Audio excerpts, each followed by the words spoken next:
Discovery, go and throttle up.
rev up those fryers and get that space news ready to go. I will be on momentarily.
All right.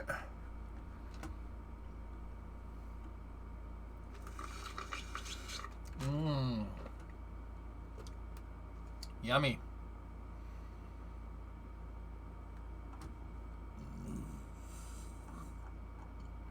Hi, how is everybody? Please stop. I can only be. Oh, what the hell?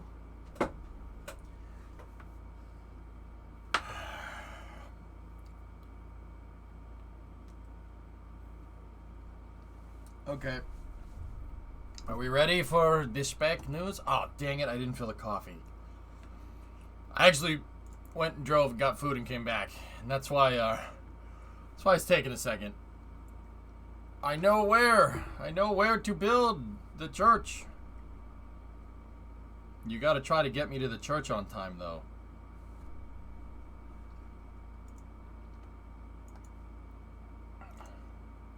Where do you want to build the church? I see you. On Space News, would you like a cursed Soyuz roll?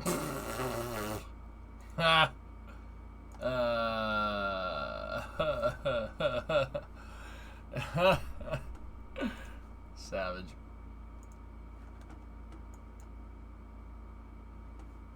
I'm watching you. I am the electric eye. Elected, protected, electric eye. Mine's vertical, RJ. Pointy end up.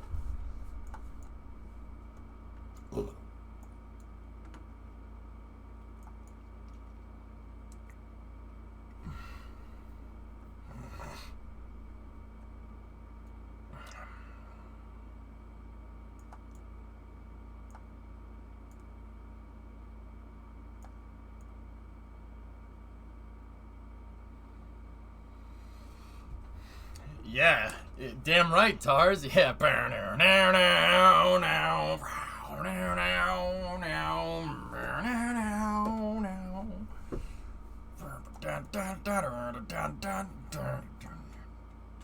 here in space, I'm looking down on you. Get rid of this road? Nope. Nope, that's not happening. There's zone land over there, dude. This is a car dealership, if I remember correctly. Wrong. Try again.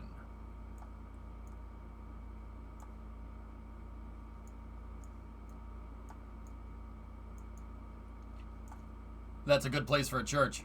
How about right here? You need a big plot like that. How about behind the butt up against the fire station? Was I playing SimCity? Maybe.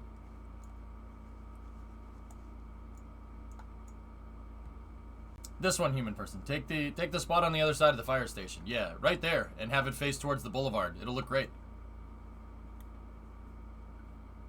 I'm electric spy. I'm electric. Yeah, the 2 booster configuration, Reagan, is a little bit different. How does claiming work? Mark how big you want the footprint of what you want to be. In this case, you just take the entire lot, put a sign down that says what you're building and your name. It's literally that simple. Don't go higher than this building, than Nienix's building right here. Don't go higher than that. I have height zoning laws here. Because I want all the tall buildings to be over here when we go to make those. Alright, anyway. Okay, we'll start up the spec news. Here. We'll start the... we'll start up the space news. There's a new booster rocket coming out of China. Here. Here are some of the configurations. So there's SQX3. There's SQX3A, which is behind my melon, which is a dual booster configuration, which is a little bit strange. And then there's there's SQX3BA and SQX3.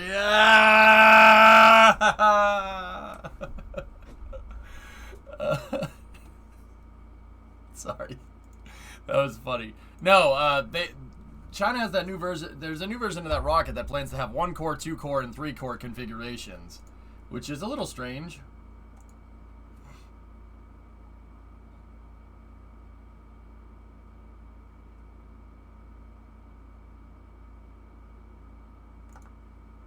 That's a little strange, but yep, sorry. Do you want more rockets? Yeah. Yeah. Yeah, no, that's, yeah, that's,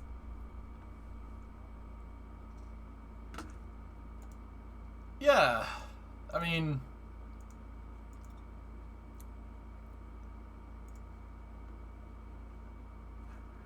I mean, yeah, sure, more rockets, I'll take that. I mean, that, why, they know that,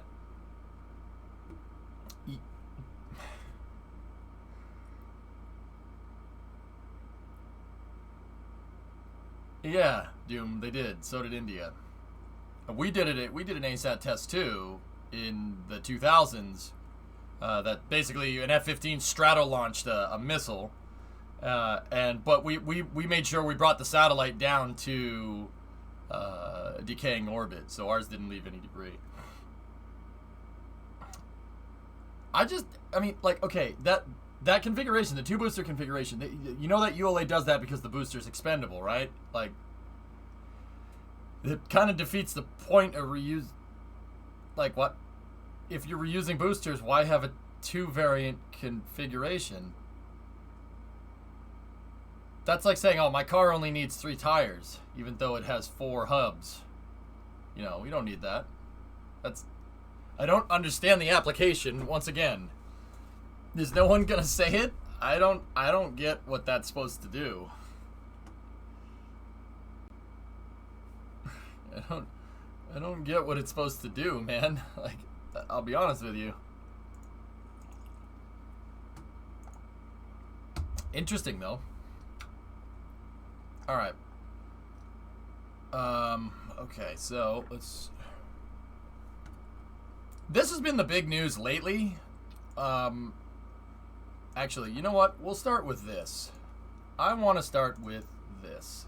So, NASA's Exploration Ground Systems Twitter account has been very, very, very, very, very active, and they're posting videos like this.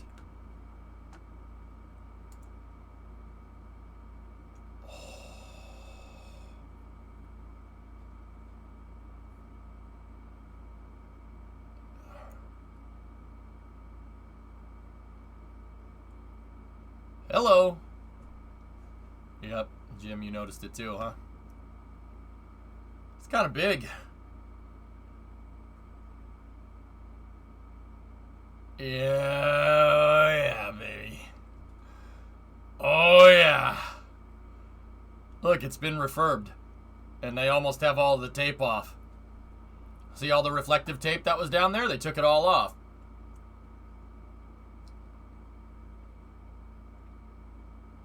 Nice.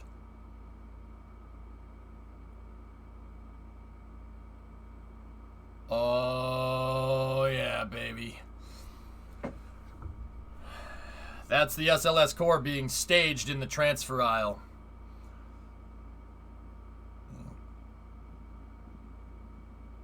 You can see High Bay 2. The entrance to High Bay 2 and High Bay 4 is right here. The entrance to High Bay 1 is back here. High Bay 2 is the closest to us here. Or High Bay 3. Or 1 is right here. 3 is right there. It goes 1, 2, 3, and 4. 3 is the one on the far right. Back right over here. That's where this is going on. Yeah, baby.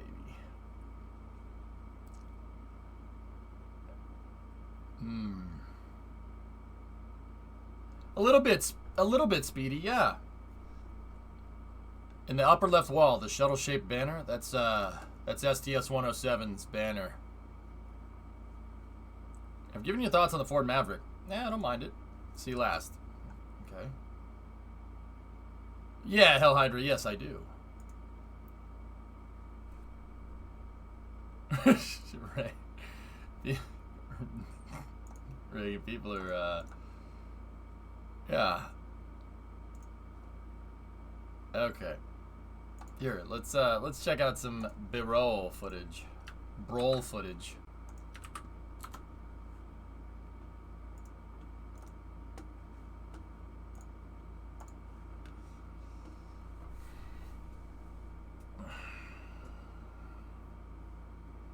Incidentally, the prophet is yeah, dude. It's just hard to make something like that. Discovery, go at throttle up.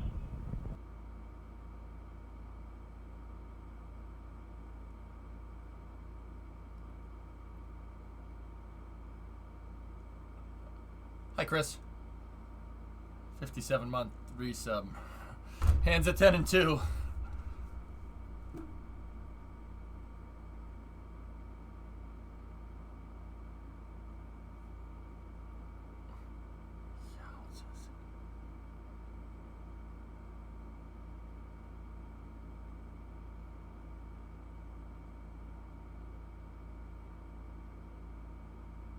There's the entrance to High Bay 3. Dude. And then if this camera goes that way, the core stage is right here. It's right by the American flag.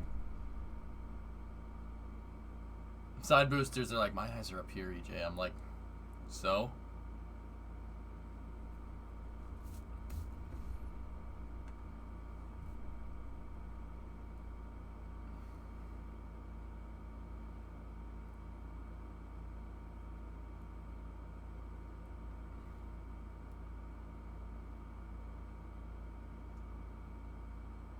Nice. Oh.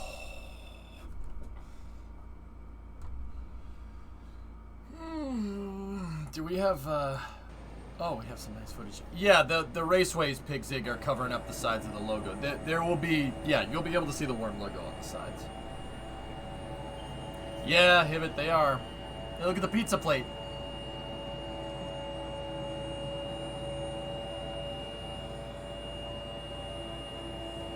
Is it stacked yet? No, they're working on it right now. They started stacking operations a couple of days ago, but I'm pretty sure it's in the air right now. Huh? Why do you call it a pizza plate? Because it looks...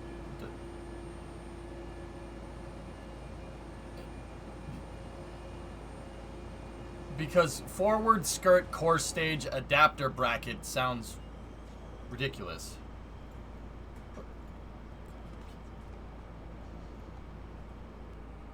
No, but watching this kind of got me stacked. Yeah, yeah. Max Q.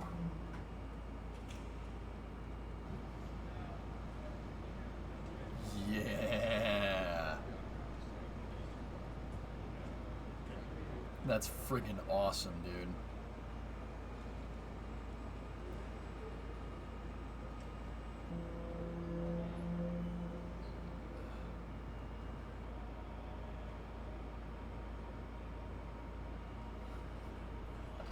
I like what's going on here. Yeah. Yeah, I really appreciate what you're showing me right now. This thing is a frickin' monster.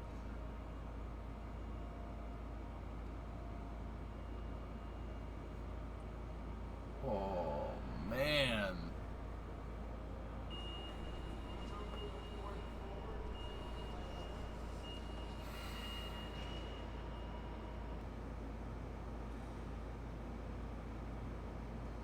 No, they haven't named it anything, MG. That last shot, though. See, High Bay 3 is right here. And in that first shot that I showed you, they moved it over here so the crane can pick it up. How many of those 4 engines have been to space previously? All of them. There's the entrance to the transfer aisle. High Bay 1 is right where it says 1. That's the letter E. High Bay 2 is right here. High Bay 3 is over here. And High Bay 4 is behind us. It looks tiny inside of the VAB. You're right. E. Always remember, E. There's the letter E right there. I don't know what that is. It's probably a loading cell area if I had to guess, but yep.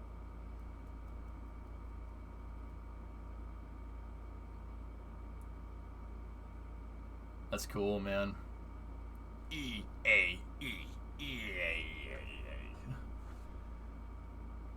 Which one is the shuttle high bay? One is still configured for the space shuttle, if I'm remembering correctly, T-Man. 1 and 2, or 1 and 3 were configured for Saturn V and then reconfigured for the shuttle. High bay 2 and high bay 4 have never been used. EA Sports. Herpaderp. Is this bigger than Boeing's buildings? The VAB is one of the biggest buildings on the planet, Pinseeker. It's huge. Column labels. The perpendicular ones are properly numbered.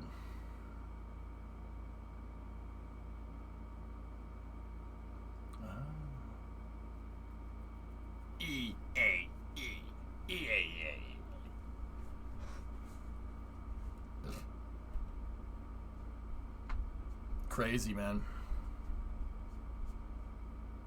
I mean, just look at the human-sized door right there comparatively to the rest of this, dude. It's like, oh, all right.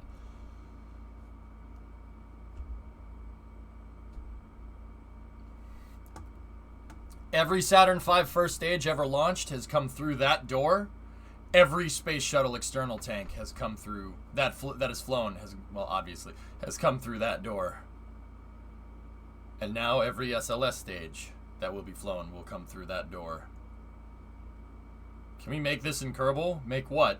That? Or the VAB? Ew, Sebi, that's gross. Is it true that it rains inside of the VAB? On warm days, Thor, clouds can form at the top of the VAB. Yeah. Mm-hmm.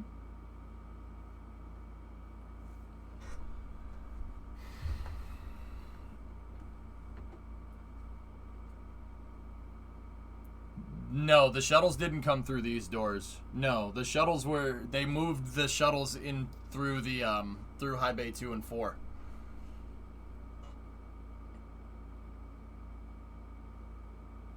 I mean, I don't think the shuttle's wingspan can fit in that doorway, so they had to use the high bay doors to bring it in.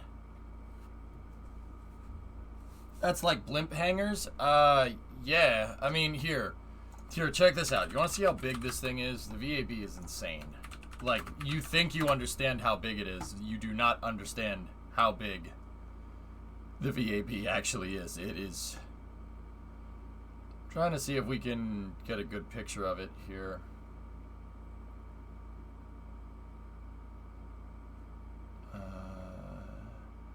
Here, you know what? No, I can't show that. We'll find some NASA technical. Here. You know, I feel like I'm afraid I'm gonna fall down or something. It is there you go. Just enormous. They're not even at the top in that picture. 10 stories? No, but not even close. It's closer to 50. If you're afraid of heights, the VAB may not be the best place for you to work. With us today is Rebecca Baturin, a VAB project engineer, who's going to tell us a little bit more about the VAB. Rebecca, how are you doing today? I'm good, how are you? Fantastic. Thank you so much for being here with us today to tell us a little bit more about the VAB. So this building was built in 1965 to support the Apollo program. Since then, we've had the Apollo shuttle and now the SLS program here inside the building. And we're in the process of modernizing High Bay 3 to support the SLS program. You have vertigo yet? High Bay 3, so I take it there's multiple high bays in this building? There are 4 high bays. They're all pretty much identical. Just depending on what program they supported, they might have different platforms or different services inside the high bay. So this building, the people that designed it back in the 60s had amazing forethought to design a building like this that we can use long into the future. So if you go up on the roof, actually, these steel columns you see, they're not capped off. So we could theoretically make these high bays taller if we so wished. The foundation is poured out beyond the north side of the building, so we could build 2 additional high bays if we wanted to. So we definitely have lots of options here within the VAB. I don't think I can imagine this building being any I didn't know that second part. Right now, 350 feet is already high for me. So this is a big building. The transfer aisle itself is large. Please. How do you get the pieces of the rocket from That'll never happen. section It'll to never the happen, other? but I can dream. So we have 5 cranes inside this building. One runs along the transfer aisle at the 16th floor level. That's our 175-ton crane. Then we have 2 cranes that run in each set of high bays. So in this high bay, you can see the 250-ton crane. and then the 325-ton crane above us. 325 tons. So can that crane pick up the shuttle It by can. itself? So for the shuttle operations, it came in horizontally, so we'd actually use 2 cranes to transit it to vertical and then lift it up and over into the high bay. I believe for the SLS operations, it will just be a single crane here. And then so the crane operator has to look straight down Yes. when they're operating this crane. So you can see in the corner there's a little operator's cab, and that's where he or she would sit, and they would be operating the crane from up there. I don't think that that's a job that I would want. I'd want to do That that. is really high. Yeah, you can't be faint of heart for that job. Yeah. Okay, so exactly how tall is this building? The building's 525 feet tall. Right now we're standing inside the low bay, but if you look up beyond the 175-ton crane here, you can see up into the high bay, and that's where our 4 high bays are. And how wide is It's it? 518 feet wide. 518. Ma, you like feet. that? That is a massive building. Now, standing here, it almost feels like it's a wind tunnel because the air flows through. Is that by design? So we don't have air conditioning inside this building, so really the only way we can regulate Oh the gosh, temperature there in is here no to AC open and in close there. the doors. So in the high bays, you'll see we have those large doors that roll up, taking about 45 minutes to fully open, and we will open those in certain configurations to allow like a chimney effect to keep the high bays cool. Why does it take 45 minutes to open up those doors? Because they're so massive. So each section can Herb. be controlled individually, so you can raise or lower all the door or each individual section one at a time. So, God relatively damn, that's speaking, cool. how big is that flag on the building? It's about 209 feet tall by 110 feet wide. And the stars? The stars are 6 feet across and 9 feet wide, and right now we're standing on a mock-up of what pieces of the flag look like. So if you look down, you can see the size of the stars and the size of the stripes, and you could probably drive a truck through the size of the stripes that are on the side of the building. Wow. And from down here, it doesn't look like it's that large. It certainly does not look like it. Well, Rebecca, thank you so much for being out here with us and telling us a little bit more about the VAB. We definitely appreciate all the great work that you and your She's a team beast. are doing. Once again, I'm Yves Lamoth, checking in at Kennedy Space Center, our multi-user spaceport. Can I just? So for the shuttle operations,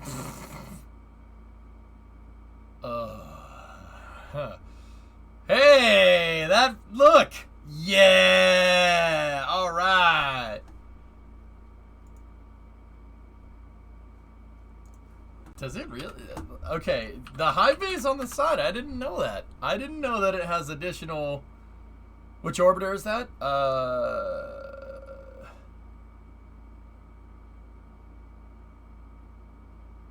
Atlantis. Sorry, took a second. Yeah, north side, Steven. Yeah. So that's.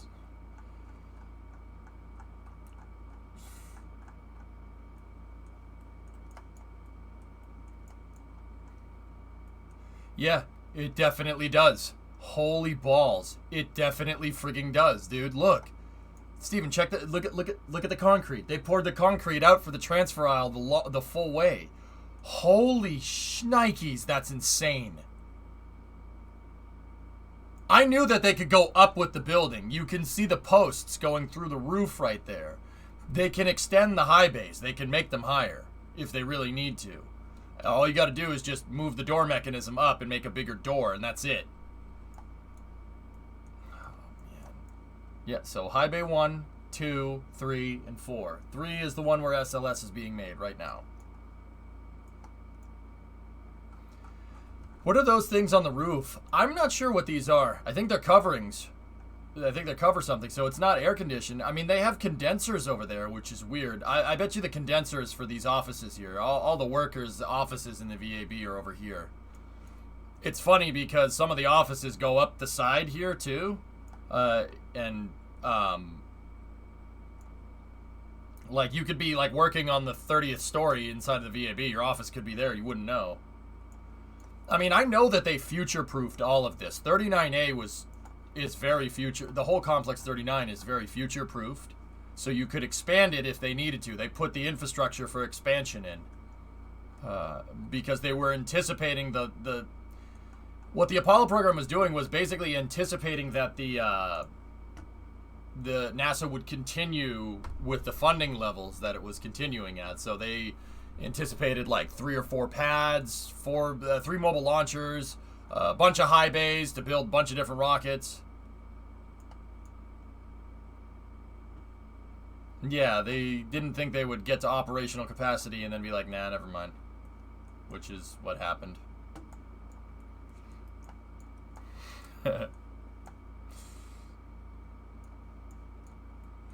Oh well, I guess.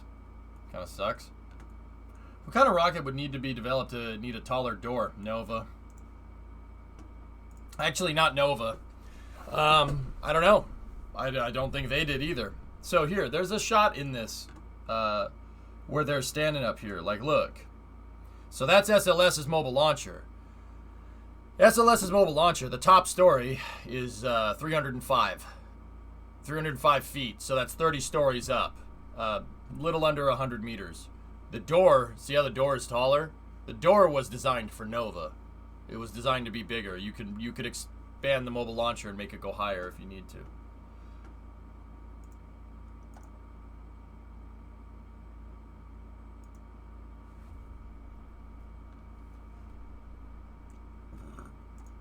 Nice, Primo. Yeah, 504. Yep. Right in the transfer aisle. Yep. I mean, I've always been of the want to put more of this to work, you know?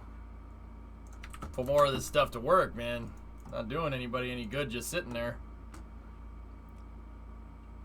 Yeah, I remember this. Steven, look.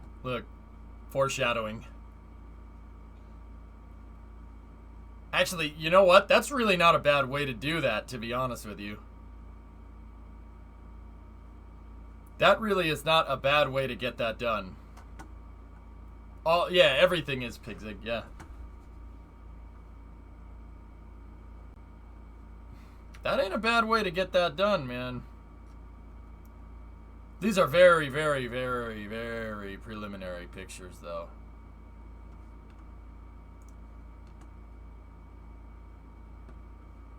Yeah, Prey, exactly. It's a 3-door or 6-door VAB. I think that one was 3, Supercraft, but yeah.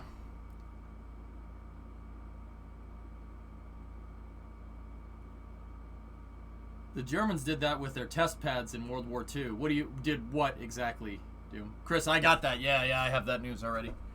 I have it opened. Yeah, interesting, huh?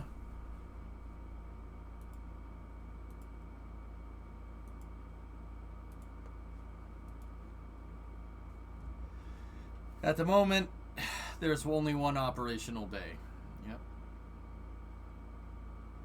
What if SpaceX builds a VAB tall enough to tow an oil rig into?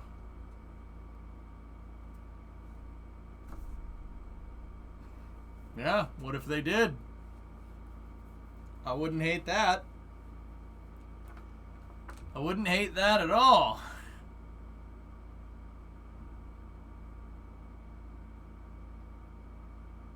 Barges to move them out of the test area. Ah. Cool. Do you think that SpaceX could use NASA's VAB for Starship stuff?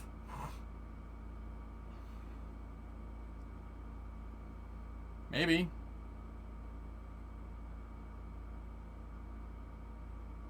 Yeah, maybe. I mean, it's possible. I don't think they would, but they could.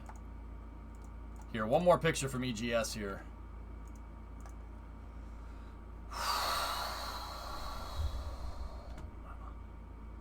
Is VAB tall enough to hold Starship? I don't know. Like, would you use a mobile launcher for it or something? Like, maybe.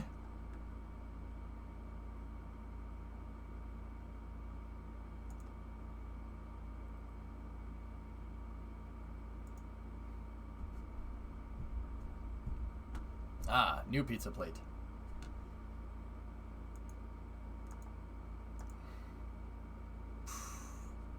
There's High Bay 2 right there. The doors are open in High Bay 2. Starship could fit in. I think the doors are 400 feet tall, if I'm remembering right. So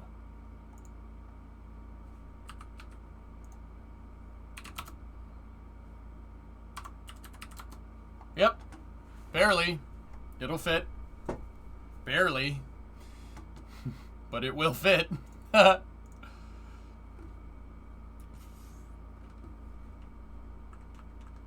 They couldn't get oil rigs to Site 39 though, fellas. If that's what they wanted to do, they wouldn't be able to get them there. They can't fit through the locks at the Banana River, and the bridges are not high enough. I mean, there are drawbridges, but the locks at Port Canaveral, they made the locks big enough to be able to transfer a barge with a Saturn V first stage going through it. That's what these locks literally were made for. So you have the Banana River right here. That's what it doesn't, I mean, that's a weird way to call a big body of water a river, but that's the Banana River. These locks at Port Canaveral right there are wide enough to transport a barge carrying a Saturn V. It looks like they might be able to be expanded, but yeah, every Saturn V first stage, every space shuttle external tank that flew, and every SLS core stage that exists has gone through these locks up the Banana River.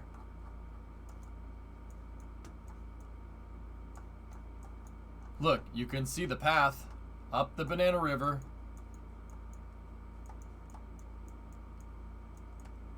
Into the turning basin. Right there. And then, the reason why this three-way is here, like, why don't they just make it turn right into the VAB?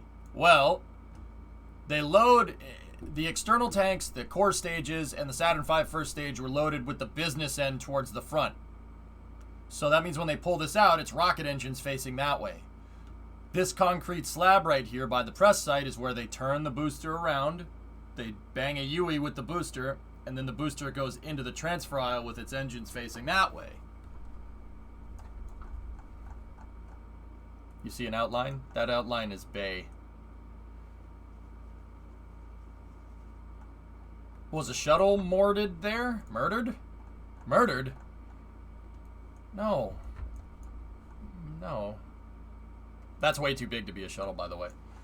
The shuttles were over here in the OPFs. There's OPF 1, OPF 2, and then there's OPF 3, Orbiter Processing Facility. NASA doesn't use them anymore. Starliner is actually made in OPF 3. The entirety of the Orbiter Processing Facility here is where Starliners are manufactured. Yeah, that's where they make them. Over here, OPFs 1 and 2, they still service space shuttles, but not the space shuttle that you think.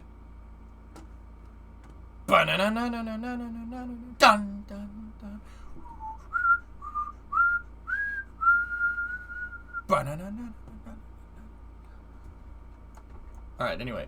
Imagine if NASA had teamed up with Disney and let them develop some sort of tour of the VAB as part of your Disney World stay. That would have been pretty cool. The X-37, for if anybody wants to know. X-37B, that's its hangars. Those are its hangars on the West Coast. Because it lands at the SLF. Shuttle Landing Facility up here. See that? Yep. There's the entirety of Complex 39 right there. Solid rocket motor processing happens in this building. This is where they take the SRBs off of the hump cars. The do not hump cars, excuse me.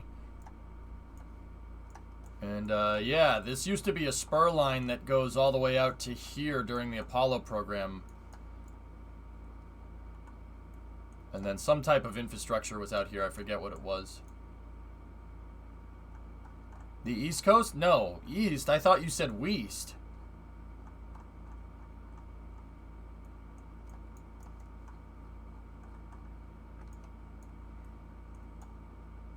Anyway, yeah, it's an awesome complex. If you're down in Florida, take the tour. Seriously, take the KSC, take the tour. They have tour buses that drive around. Trust me, you will not be disappointed. Who can name the rockets?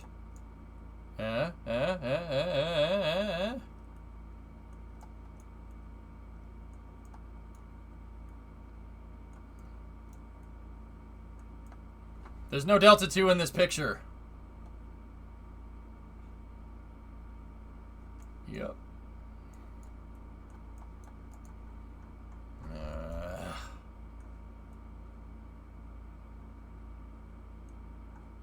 Yeah, a Falcon 9 will be heading there if I'm remembering correctly. Where's the Upgoer 5? At the Saturn V Center. Guess what building it's in?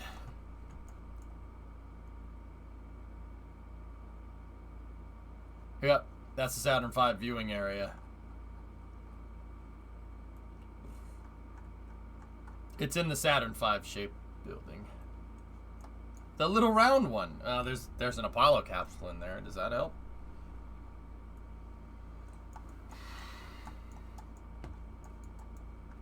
Down here, this is KSVC, or not KSVC, this is KSC proper right here.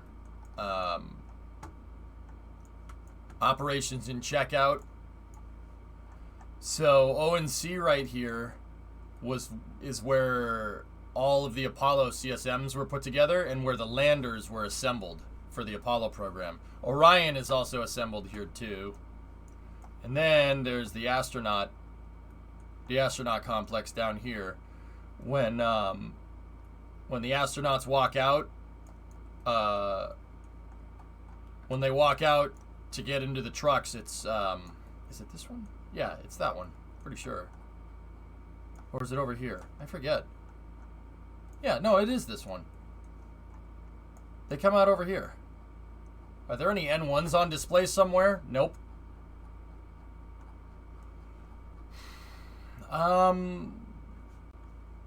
Yeah, here.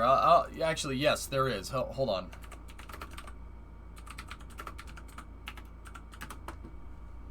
I'll show you.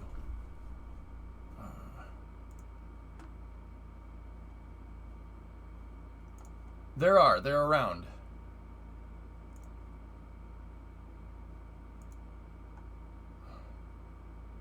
I gotta find a picture.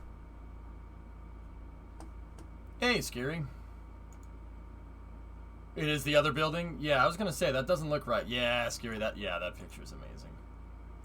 Yeah, crazy, huh? Let me find him. Ah, yes, here we go.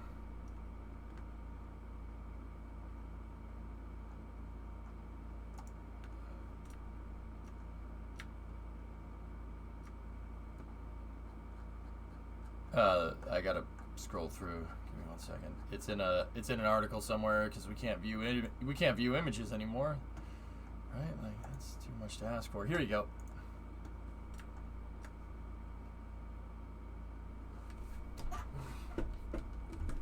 Yeah, it's just a little bit. It's a little bit near that, Thomas. Yeah, there you go. I got more. Want to see? This is off Astronautics, so it's down here. So the Politburo, after the N1 failed, scrapped all of it. Everything. The only things that they didn't scrap were the things that they were going to reuse for the Buran program. So they didn't want anybody knowing they were making the N1. Their entire space program was secret until 1991. Secret. Yeah, most of the N1 parts wound up as gazebos. Yeah. Some of the engines did find their way into other rockets, which is pretty cool. But yeah, that's where that ended up. Actually, here, I'll show you.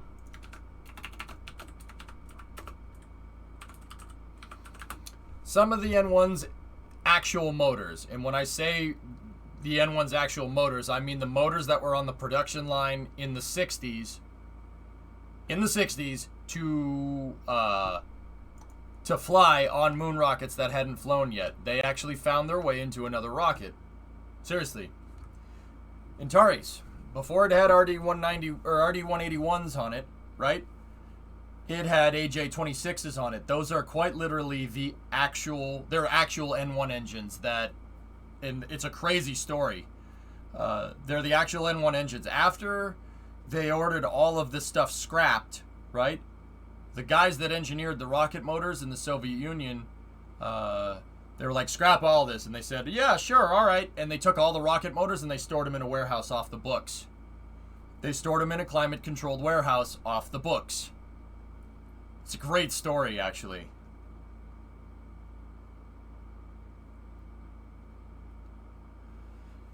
They stored all of them. And then after the Cold War, you know, the US wanted to prop up the Russian program so they wouldn't go and help other people make missiles and stuff. So the Russians said, yeah, well, yeah, use these. These are great engines. And we looked at them. The US looked at them and said, what? What do you mean? Like, wait, these specs got to be wrong. Nope. They're real N1 engines. There they are. NK-33s and NK-15s. And then Aerojet Rocketdyne scored them, they refurbished them, and they used them on Antares for the first 3 missions. They used literally extra NK-33 engines from the Soviet moon program. And then one of them did that, and that was the end of that.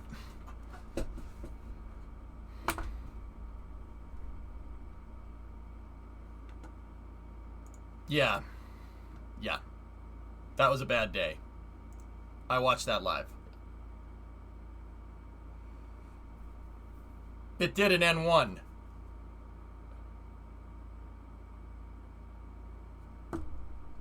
Oh my God, you're right.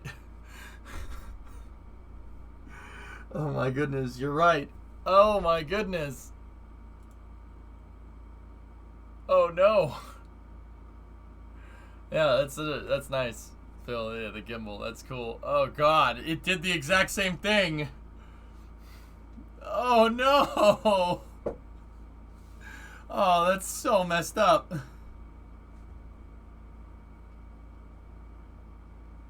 I thought the NK-33A rocket is now used on the first stage of the 2-1.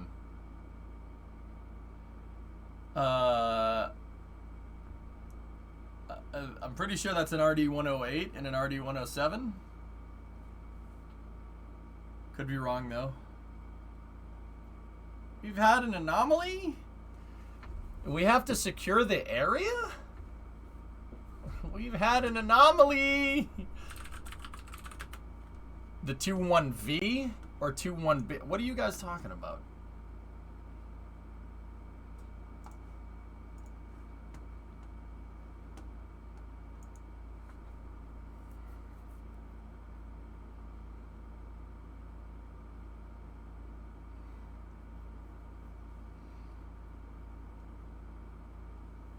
Founded on Wiki. Soyuz 2.1V. Oh yeah, this thing. Yeah. Yeah, that thing.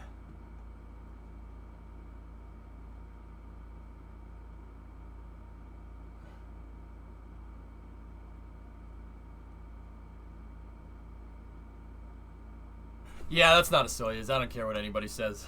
That ain't Soyuz. That's not a Soyuz. They could call it something else. They could call it Yoysuz or something, or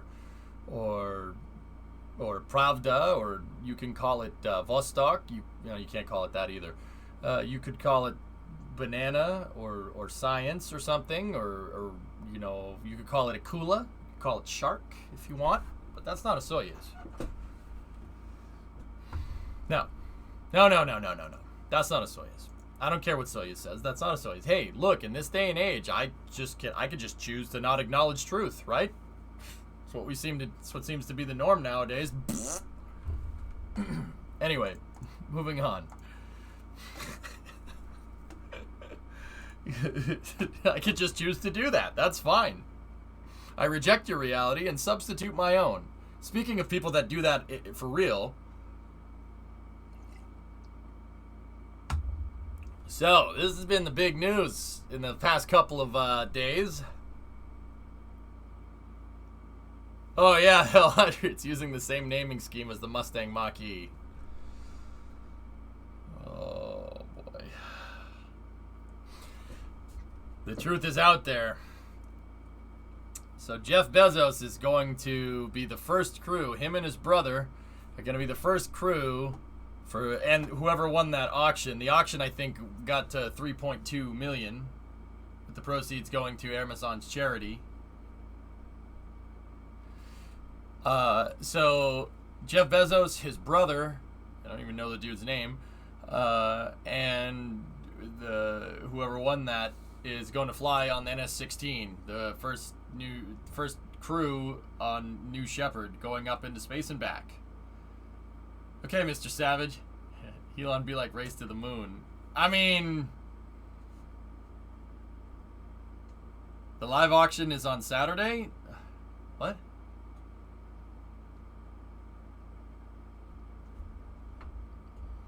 Mark Bezos is his brother. Bill, I talked about this yesterday.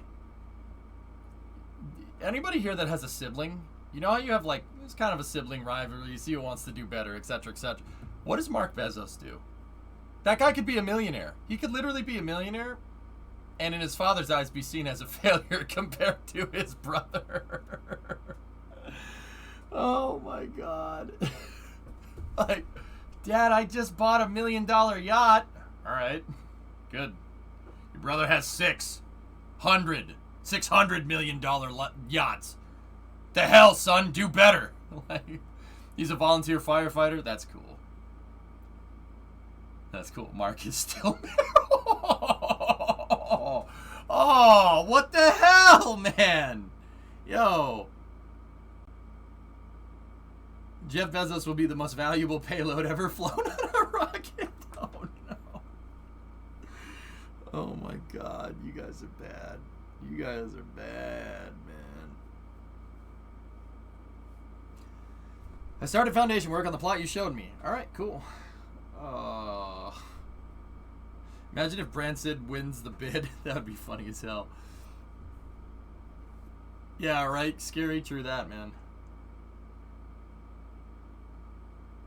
Some men after a divorce get golf clubs. Other men launch themselves into space. Hey, you know, you guys can bash Jeff Bezos all you want. Where's your rocket that your company's made that you launch into space on? Oh, wait, you don't have one. Oops. There's only one other guy that can say that. 2 if you count him. That's pretty cool, man. That's pretty cool. Pretty high profile for space, huh? You don't know me. It's there in my dreams.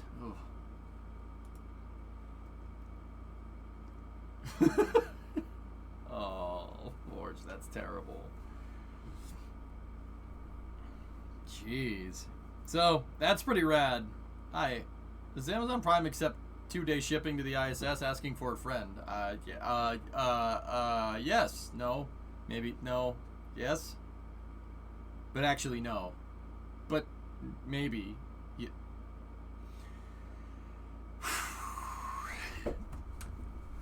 All right. Should we post the crap post?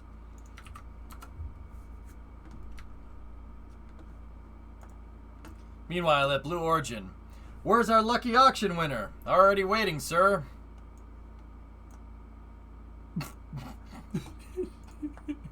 Hello, Jeff. Where are my engines?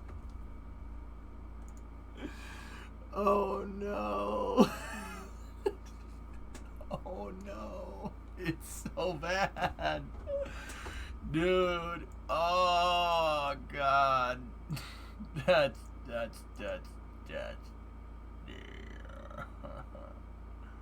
B4s are gone, reduced to atoms.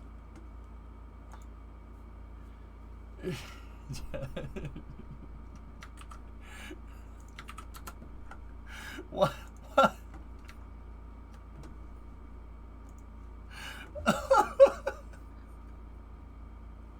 What the?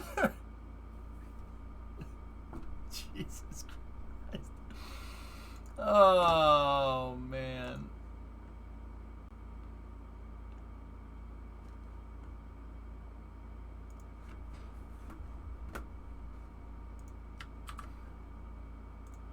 Another crap post. Oh,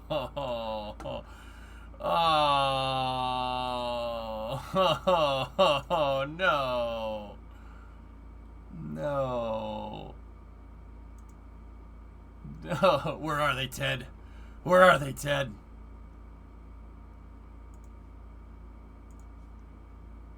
Oh, no. I already have that open. Forge. What's the next thing?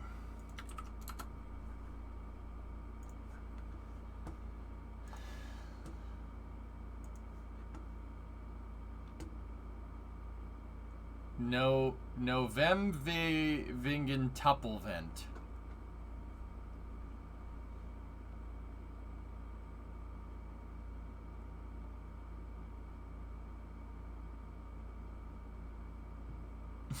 Who made this picture?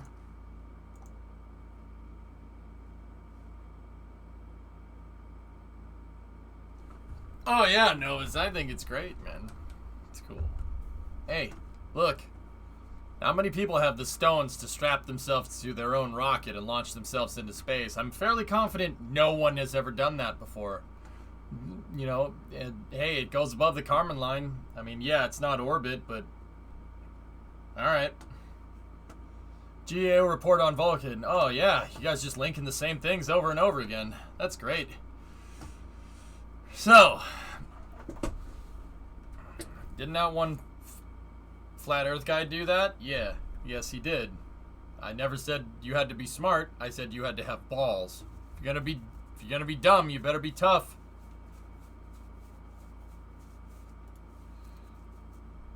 I don't know, Clive. Who knows? Oh, a GAO report on Vulcan. Did you just copy what he said, you piece of shit? Oh!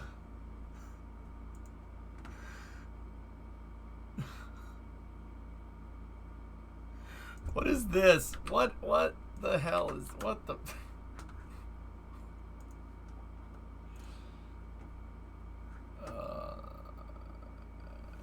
Yeah, that's right. He wasn't a flat earther. He scammed them to fund his projects. That's right. Yep. He's more like Evel Knievel in that regard, Thomas. In which case, guy has my respect. That's hilarious.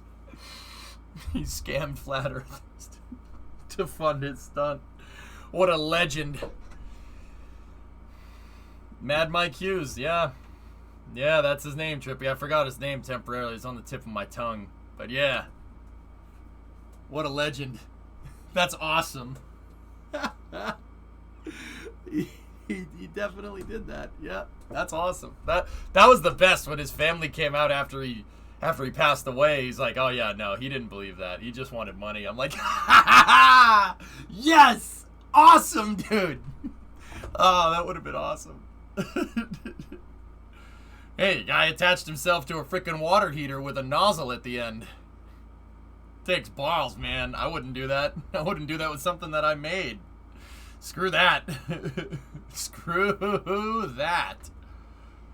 Oh, no. No, thank you. All right. So, the Government Accountability Office annual review of DoD programs raises concerns on space launch and missile warning systems.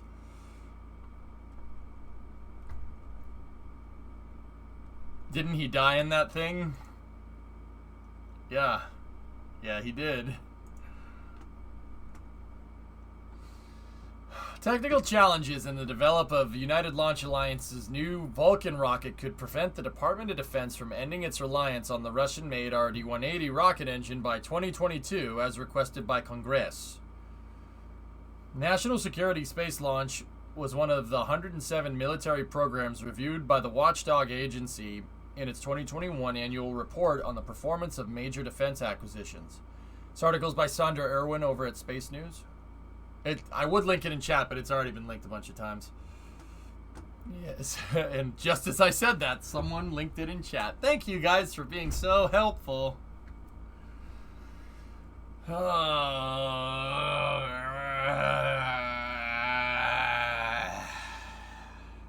Discovery, go at throttle up.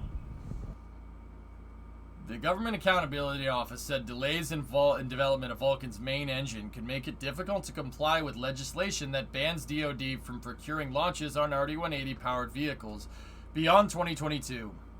DoD for decades launched satellites on ULA's workhorse rocket, the Atlas V, which uses RD-180 engines to power an RD-180 engine to power its first stage.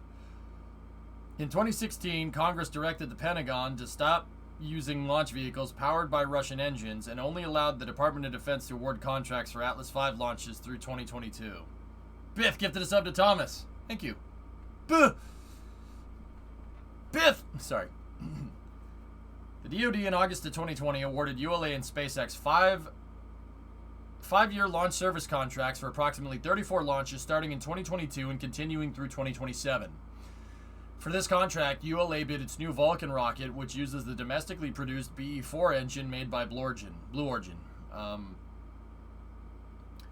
A U.S.-produced rocket engine under development for ULA's launch vehicles experiencing technical challenges related to the igniter and booster capabilities required and may not be qualified in time to support launches in the beginning of 2021. Oh, boy. National Security Space Launch Program officials told the Government Accountability Office that Vulcan remains on track to support the first launches and certification in 2021. However, if you...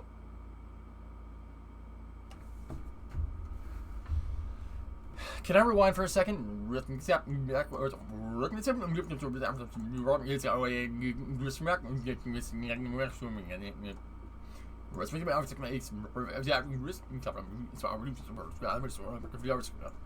U.S.-produced rocket engine under development for ULA's Vulcan launch vehicles experiencing technical challenges related to the igniter and booster capabilities required and may not be qualified in time to support the first launches in 2021.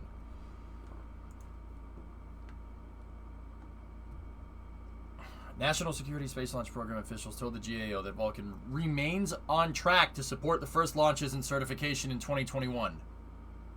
Am I dumb?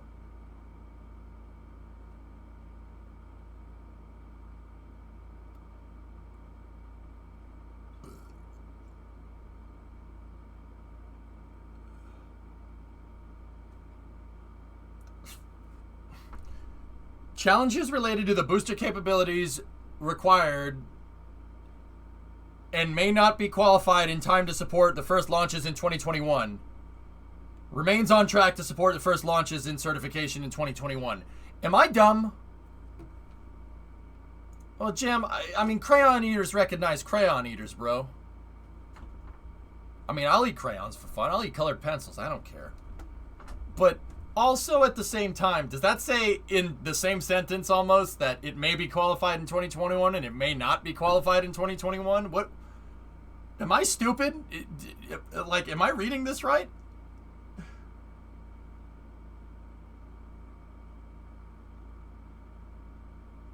National Security Space Launch Program officials told the GAO. What the hell is the difference?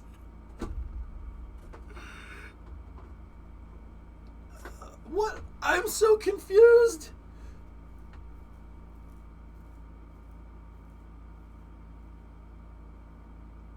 I am so confused. Mr. Krabs. They got both sides covered. Can't be wrong. So you're saying there's a chance? I don't understand. All right, let me keep reading. Let me keep reading. Maybe SpaceX can throw them some Raptors. Vulcan won't fly this year as Peregrine is pushed to next year. Yeah. Do or do not. There is no try. The GAO doesn't believe him. Yeah, Chris, that's what I'm getting at. It's just funny. However, if ULA cannot complete engine qualification before the 2021 flight certification program, the program might continue to rely on ULA's Atlas V to support ULA's 2022 launches, despite a nearly $2.9 billion investment in the new launch system development.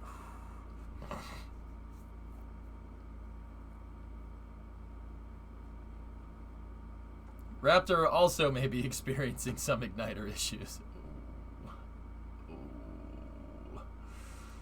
Ooh.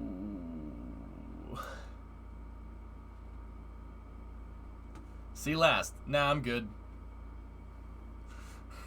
What is it? Government use confusion. It's super effective. God damn it.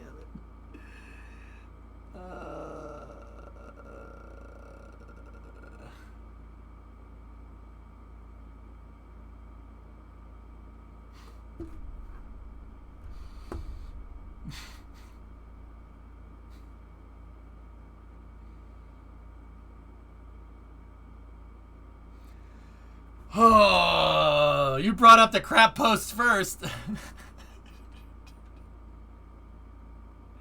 Yes, but you brought up the crap post last, Novus. You were the chosen one. You were supposed to go against the crap posters, not join them. I loved you, Novus. I loved you like a son. Anyway.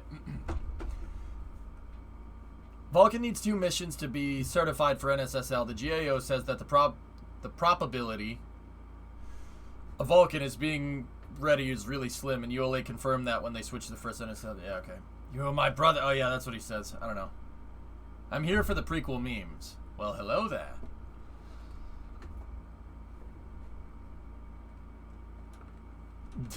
Subbox.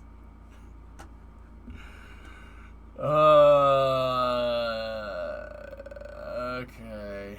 Yeah, that's enough of that. That's enough of that. Here's some Vulcan news. Tori Bruno. Vulcan's aft structure and heat shield, which are upside down, took a beating to ensure reliability. Recent successful SRM separation shock testing with our strategic partner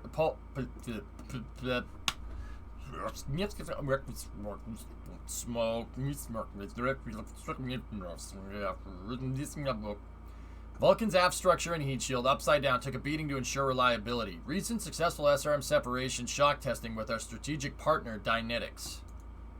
Nice.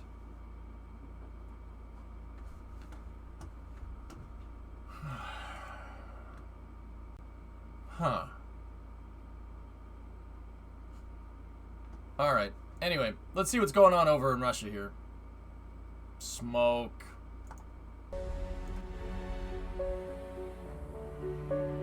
Kosmodrom Vostochny. Train!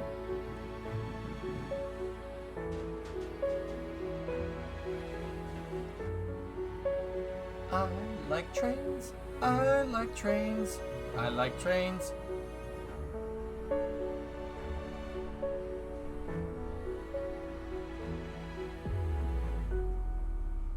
Railroad tracks.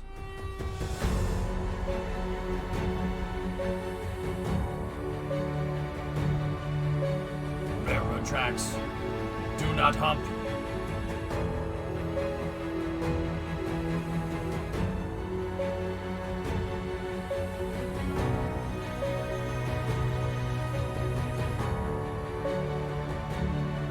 That grade, though.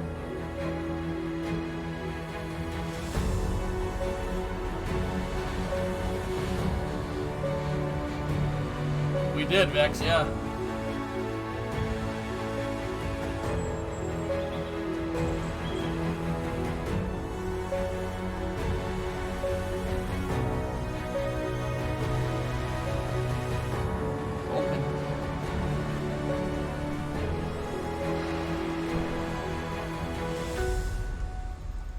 So that's a train that's carrying all the Soyuz parts. That's carrying parts for a Soyuz 21B.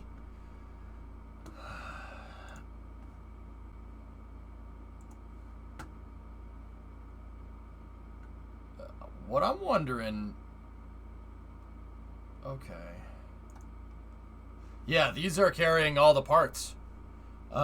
So you have the 4 side boosters for Soyuz, or parts of the first stage. The core stage is in 2 pieces. So there's the back, there's the RP-1 tank, and then the engine. And then there's the LOX tank, and then you got the 3rd stage in there, and then the capsule and the payload fairings. Everything is transported by train cars. It's pretty cool.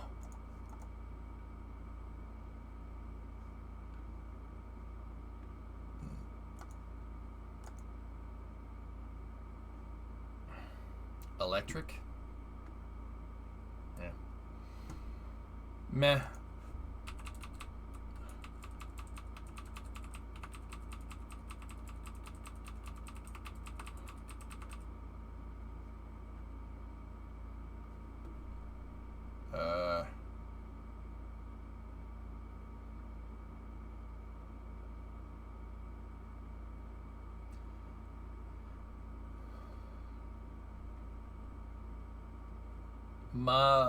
Mahiv Raz Razni? He!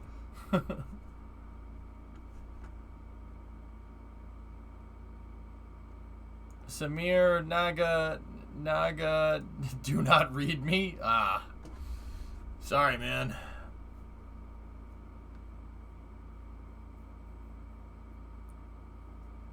Menevrach? Is that the company that moves the thing?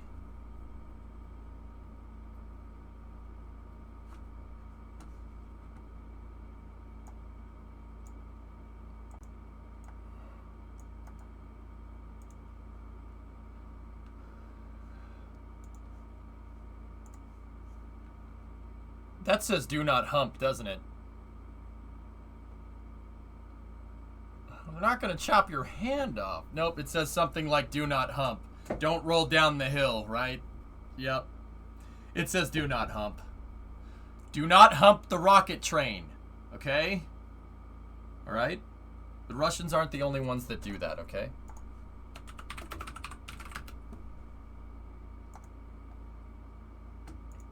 All right, just make sure whatever you do. Yep. Yeah, of course. Whatever you do, do not hump the train, okay? Words to live by right there.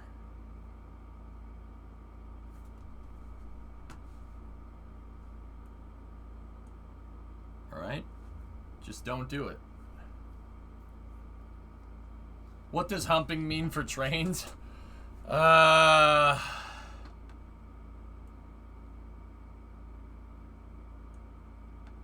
Okay. So in railroading, there's a thing called hump yards. Here.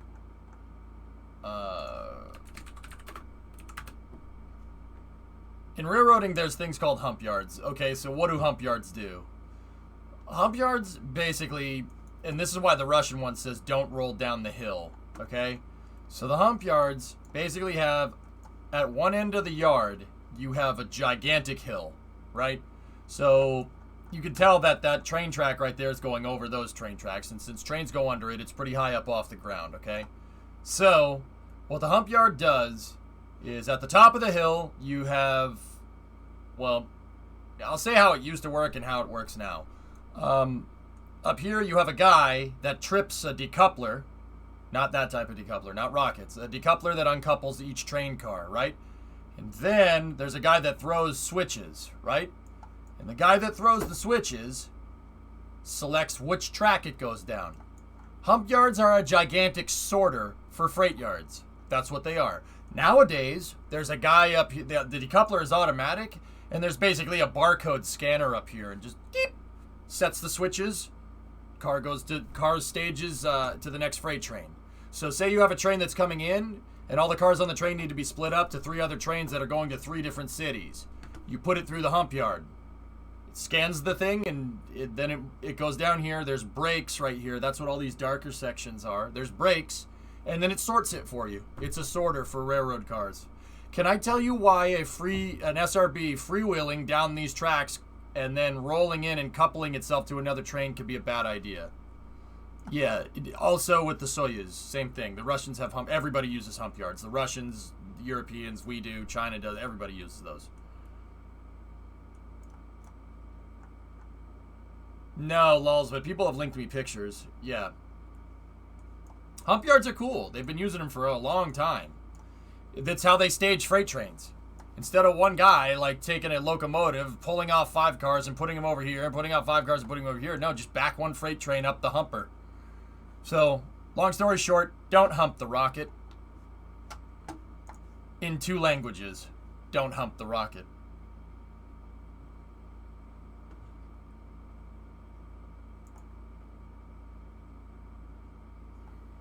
Cool, though. The kink shaming in here is strong. It's for your health. It's for your own health. All right, Willie? So I'm wondering what this is right here. There's train tracks, and the train goes by. What is there a train station right here?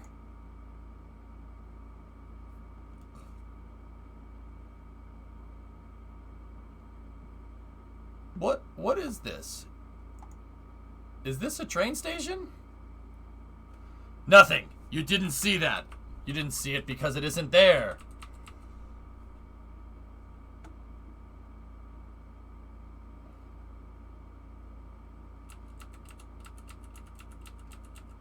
"60 years of cosmonautics." Why is there why is there a train station right here?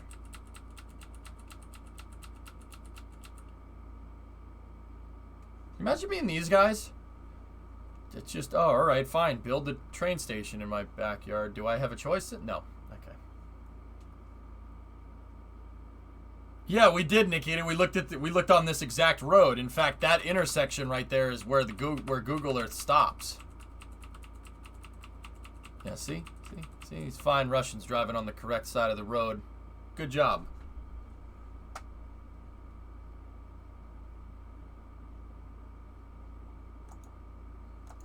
See, the correct side of the road. Steering wheel's on the correct side. This is great. You guys know what's up.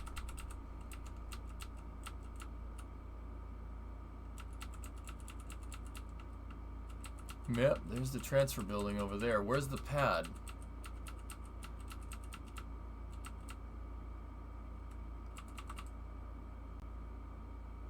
Soyuz's pad's got to be out there. The right side, aka the right side. Yep.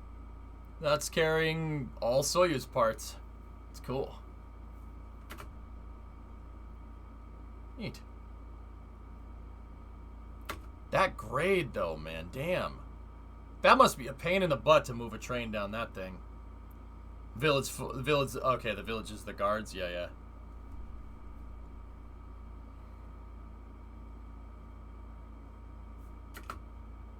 This looks like upstate Michigan. Am I wrong? That looks like upstate Michigan. That's kind of weird.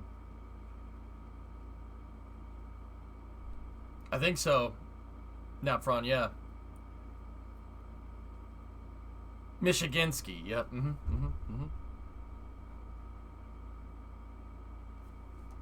Oh, you want me to... It's a joke, I don't know. Are you sure? So these things are made... It's kind of crazy because if you go over to Earth right here, you go over to Google Earth, those Soyuz parts are made... please hold.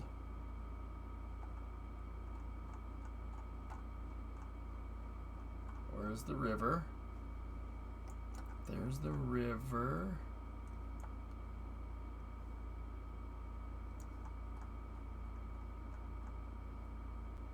No, that's not it. Hold on. It's right around here. It's right around here for the most part. I think that's it. So there's Red Square over there. I could have sworn it was right here. Let's go over here. Let's do this. Ready? I mean, or not.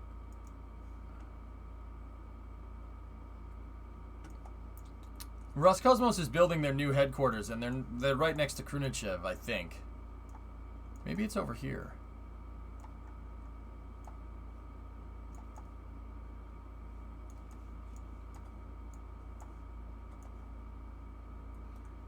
And also, yeah, it's important to remember that peaches come from a can. They were put there by a man. There it is. I have found it. They're made right there. Right there. There's Roscosmos' new headquarters. Right there. And then...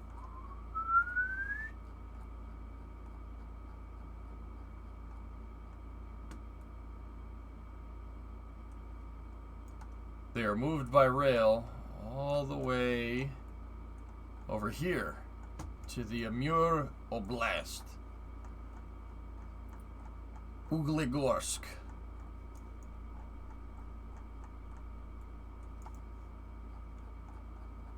And then the train was going down this track right here. Yeah, see, there's that dang old train station right there, man. I'll tell you what, they're going to the goddamn old train station, man. Get. And then the trains come around here, and they...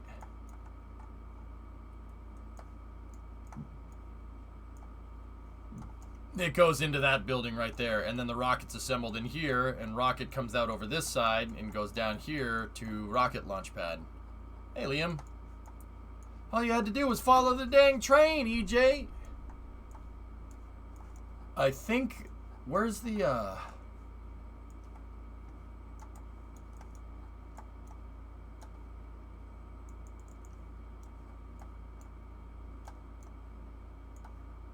Yeah, see, we can only go to right here, where that train station is.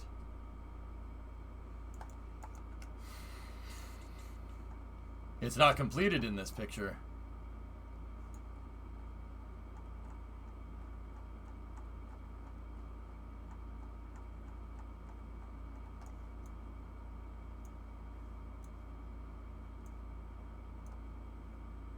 Jeez, how long has that wall been there? Holy crap. See that?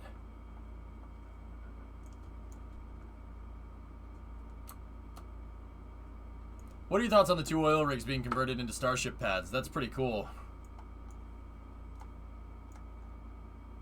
Move into the far... Is that a cow?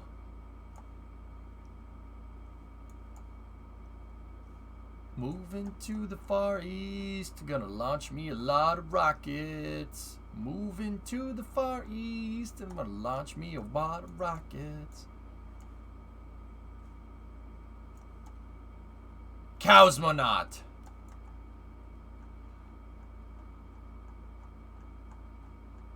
Yeah, see, this damn train station is here. What the heck's this? What the heck's this about? A security clearance cow, more tender. Okay. Cosmo Quest, thank you for the raid. Sorry for doing that. It's alright.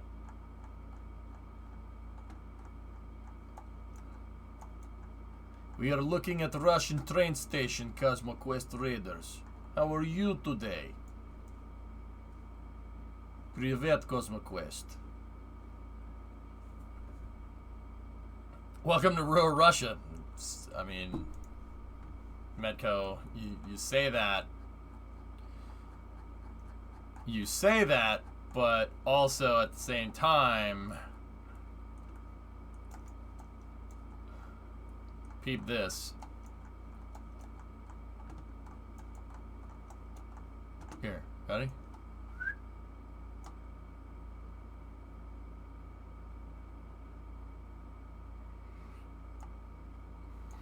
Less trees, but not that far off. Hey, Snake, what's going on?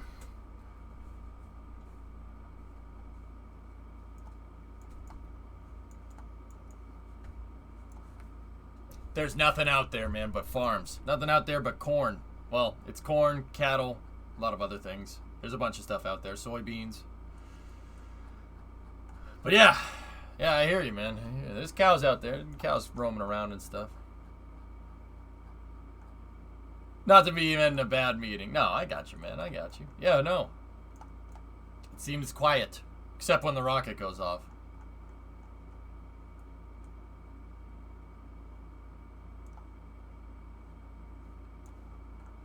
Man, there's so much friggin' land out there, dude.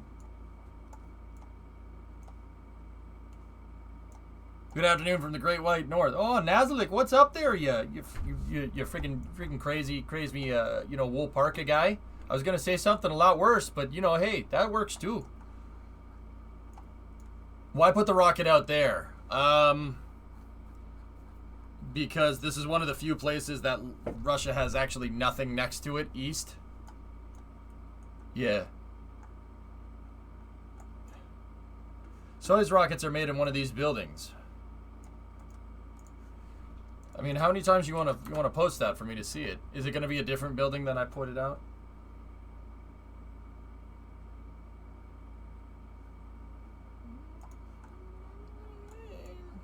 I don't think so. I think that's an old airplane factory or something. Different city altogether. No, Khrunichev, not Samara. Khrunichev makes Soyuz parts, Thomas. That's incorrect. I mean, Samara probably does too, but I know Khrunichev makes those things.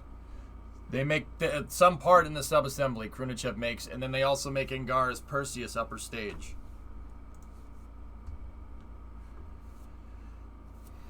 I love Google Earth. Been using it since it was Keyhole. I see what you did there.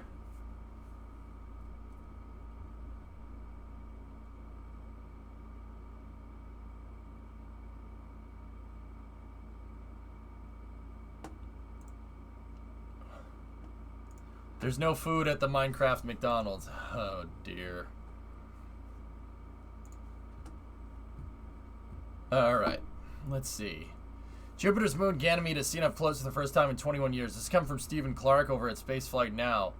So the image of Ganymede was obtained by JunoCam. By the JunoCam imager on June 7th, 2021. Sweet. I just want to take a look-see. Are those tire tracks, or am I looking at that wrong? I know. It was a joke. It was a joke. Please, don't go. Ugh.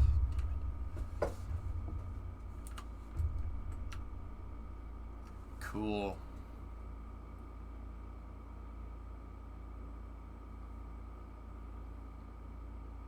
Look at that.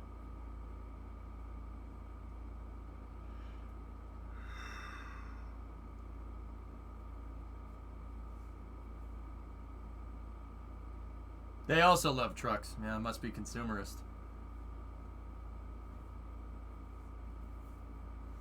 It's pretty cool, man.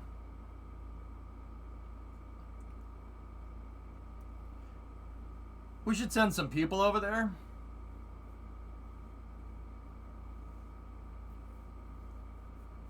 Yeah, should probably do that.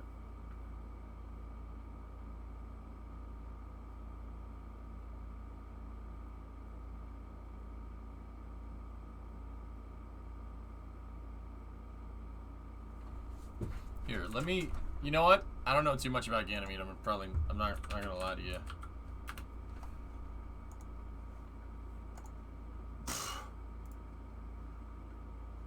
Jupiter 3. Nice. Is the largest and most massive of the solar system's moons. The 9th largest object in the solar system. It is the largest without a substantial atmosphere. It has a diameter of 5,200 kilometers, or about 3,200 miles, making it 26% larger than the planet Mercury by volume, although it is only 45% as massive. Possessing a metallic core, it has the lowest moment of inertia factor of any solid body in the solar system, and is the only moon known to have a magnetic field. Ganymede has a Am I stupid? I could have sworn I learned this at some point. It has a magnetic field?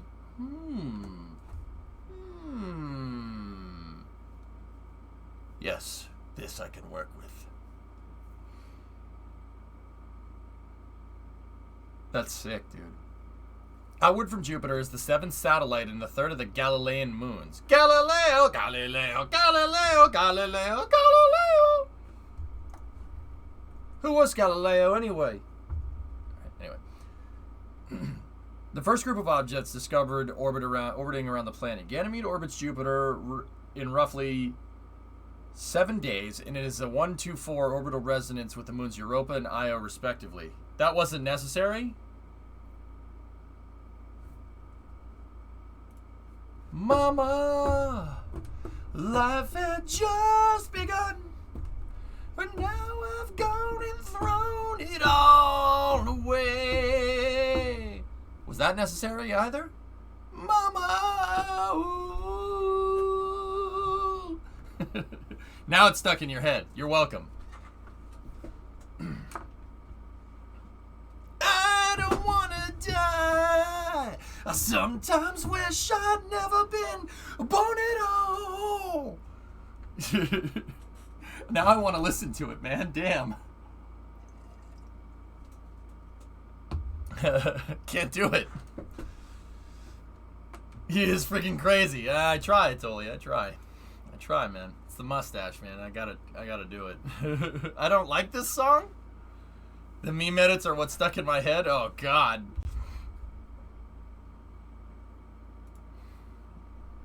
Why is my neighbor's dog howling? Alright, let's keep reading. Ganymede is comprised of approximately equal amounts of silicate rock and water. It is a fully differentiated body with an iron-rich liquid core and an internal ocean that may contain more water than all of Earth's oceans combined. Its surface is comprised of a main base plate of prefamulated amylites surmounted by a malleable logarithmic casing in such a way that the two spurbing bearings are in a direct alignment with the pentametric fan. Huh, that's weird. Dark regions saturated with impact craters dated to 4 billion years ago cover about a third of it. Lighter regions cross-cut by extensive grooves and ridges and only slightly less ancient, hi Brimo, cover the remainder. The cause of light terrain's disrupted geology is not fully known. Can I help you? Yes, there is 2 packages of Oreos on the counter. You may enjoy some Oreos from one package. The other package is off limits because I'm making a dessert on Friday for Sunday. I'm eating both of them. You cannot eat both. I'm eating both of us. That's also why I bought more milk when you've clearly been drinking a lot of the milk to try to get it gone before vacation. I haven't done that at all. You haven't? I haven't had a bowl of cereal in a week. Oh. You're just drinking the milk and getting confused. I thought you were drinking more of it so that it was gone before we left. I'm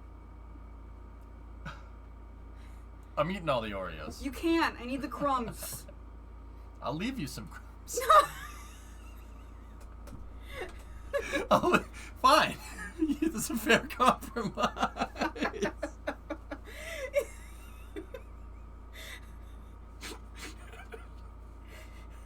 Sorry. Brimorio. You should just crush them now and then he might not eat them. Also, you know the thing on our bathroom sink that looks like it should be a drawer, but it's not a drawer? The faux drawer, yeah. Yeah, I might have broken that and like it's not in place anymore. We live in an apartment, damn it. Well, I mean, you can probably fix it. Oh, God. Just like you left her Cheetos? Yeah, I left her some crumbs. How do you break a fake drawer? Because I'm an idiot. That's not the reason. Well, the point is that it needs to be realigned because I'm an idiot. Okay. So, can you get me an Oreo? yes. Really? I also ordered Now I feel bad. 2 more things of Pringles, and evidently I got the party size, so they're like extra tall. All right. Yeah, right? Yeah, high five.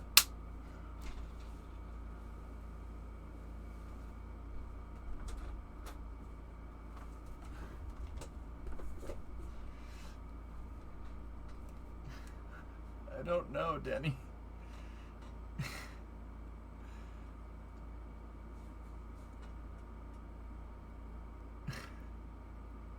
She's pretty good, Tars. Don't tell her that, though. She's pretty cool. Pretty cool. You don't deserve her. Someone say you don't deserve me? Are you jelly? Whammy.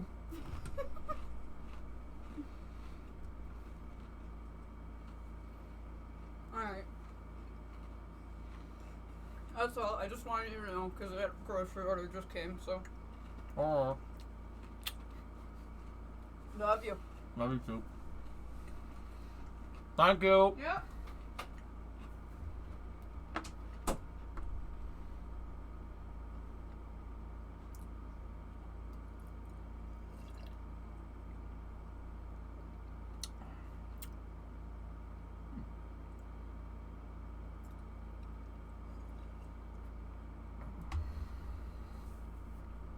That was water, by the way.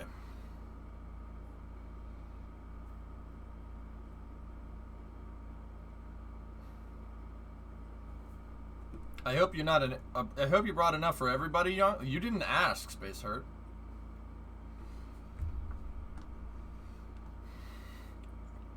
All right. So Ganymede has a magnetic field. I didn't know that. I seriously didn't know that. I don't know about the planets,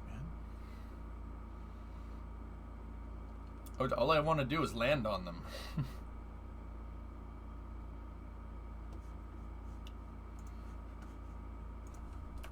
You share something, no problem.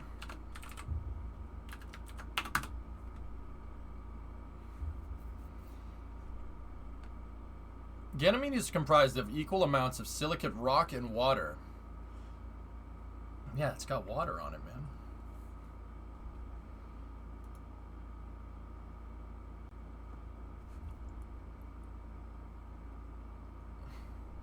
man. That's good, man. You're gonna make this, Primo? You're gonna make chocolate lasagna?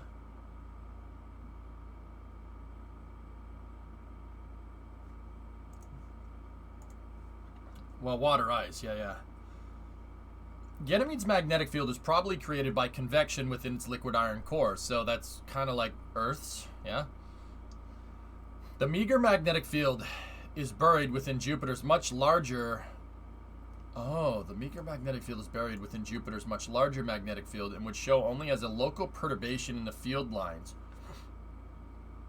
Ganymede has an oxygen-thin atmosphere that includes oxygen, O2, and possibly ozone. Atomic hydrogen is a minor atmospheric constituent. I'm going to name my progressive rock band minor atmospheric constituent.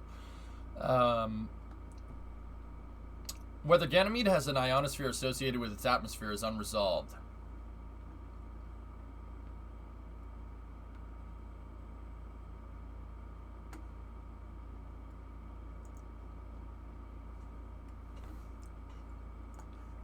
Why are we not trying to colonize this planet? No. Why would we go to Mars? That's dumb. Why don't we go to this place instead? There's already oxygen there. Anyone? And don't give me it's too far away. So what? Because the radiation will kill you in a day? Bro, radiation is killing all of us right now. Who cares? Radiation. I know the effects of radiation. Please, for the love of God, it's a joke. It's a joke. Laugh. Laugh! Wait, that's somebody else's joke. Just...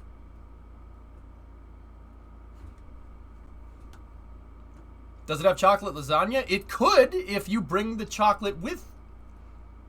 Mars could have an atmosphere if you bring the atmosphere with you. Please clap. No, we're not... I'm not... Look, I'll steal a joke from Jack, Demo, but I ain't stealing a joke from that guy. That's just... I have a little bit more self-respect than that. Just...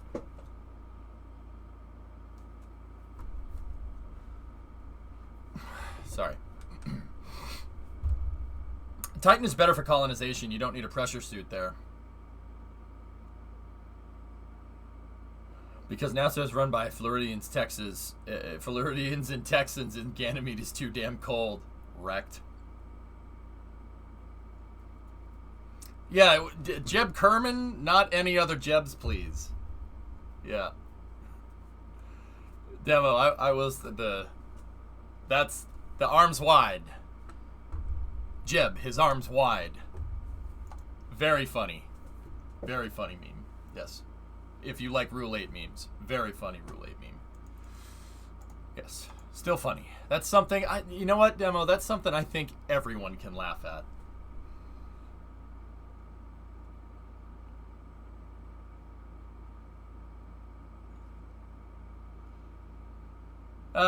Snickers, no, we don't. Yeah. Let's get on with the news.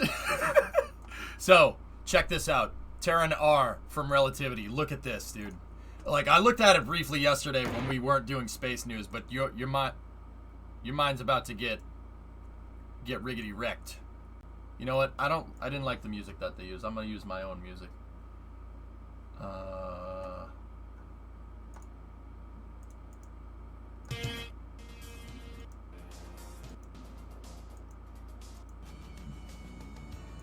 Wait for it.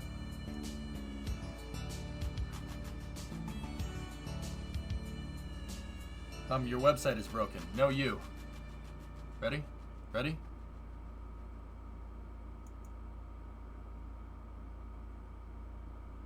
Go.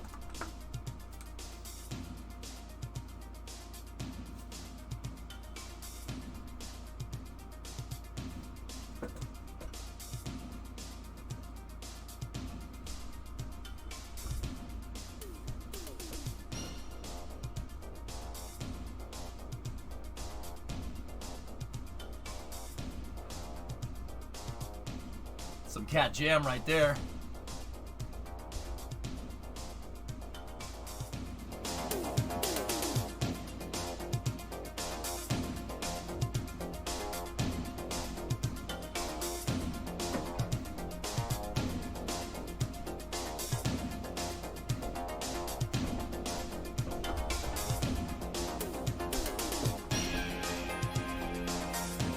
Hey, nice.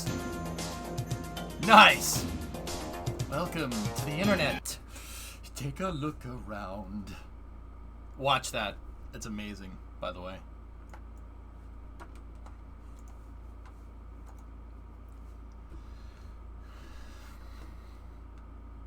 So, this is Terran R. Terran R looks, okay, the design might, alright. I'm just gonna call it like it is, and I know full and well that it is not a copy. I know full well it's not a copy. It looks a lot like BFR 2017. And you know what? You know what? I don't care. I don't care. I really don't. Over there's some rocket company making some ministers of sinisters. To my right, Terran R. He's not gonna get that shot of this because it's Starship copied. I don't care. But who cares? Seriously, I don't care. It's awesome. That's really cool. So, Relativity is proposing a rocket that is a 2-stage, fully reusable rocket. That's about, if you have to compare it to any particular rocket, it's about the size of Falcon 9. I mean, it's pretty freaking cool. He's not gonna get much out of this because he's stone deaf. to who? Ray, yeah, the gun. Give me the gun, yeah. Yeah, the gun.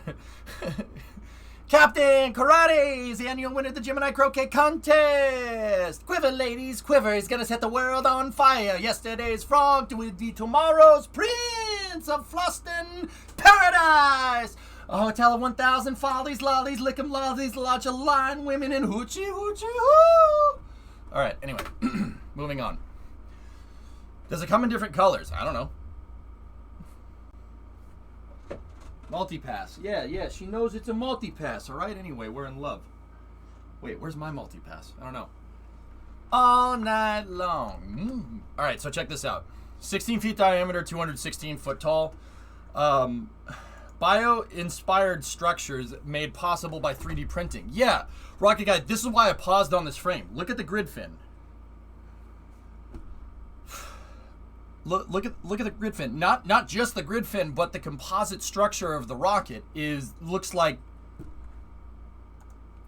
plant cells. I'm serious. That looks like chlorophyll, more like borophyll. Right? Just remember, the first stage is the powerhouse of the rocket.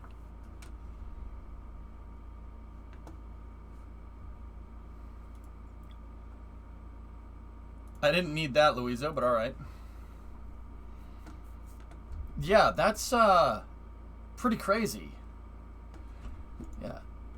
So I'll have to get I gotta get the metric here. I'll just do the metrics here. Quackulator, 216 divided by 3.3. So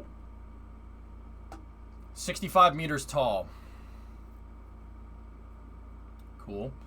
16 divided by 3.3, 4.84 core diameter. That's big, man. Wow. Yo, this...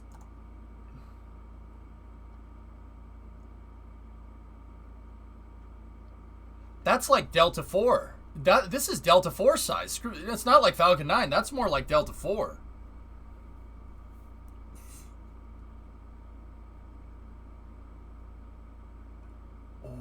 Is this methalox? Do we know if it's methane? Yeah, what the what the frick? 5-meter payload. Dude, this is friggin' rad. Yeah, I dig it. It's Methylox. Oh, frick, that's cool. Yeah, the internal structure is that. Oh, that's cool. That's really cool. Did you hear about the car, the Singer 21C? Wow. That's cool. It looks like a Gumpert. Man, so, jeez, Rocket Guy, when Tim Ellis said he was onto something, that's crazy, dude. You guys are right. It does look like a bug wing. That's strange, man. Nature provides optimal designs. Hey, nothing like 1,000 years of natural engineering over time. That's pretty, yeah, pretty good design, I would say. You're not wrong.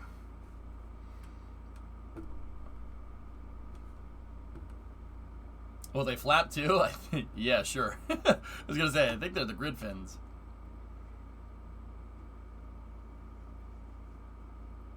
One vacuum engine on the upper stage. How will it land? It's got to be deep throttleable.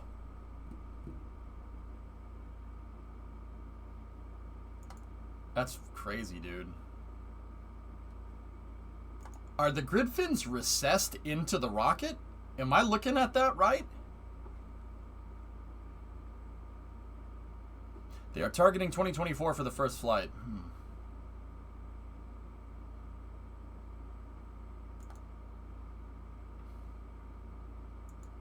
Huh. Wow.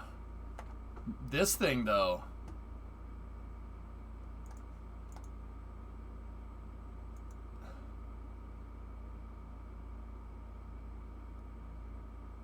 Dude.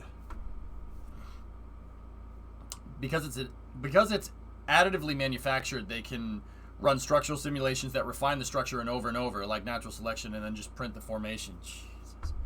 That's cool, man. That's so cool. Using machine learning to 3D print the strongest possible part with less positive material, that gives you those shapes. Yeah. Evolution is literally the most permanent solution is a temporary one. See aorta arches. Yes. Precisely. That's cool.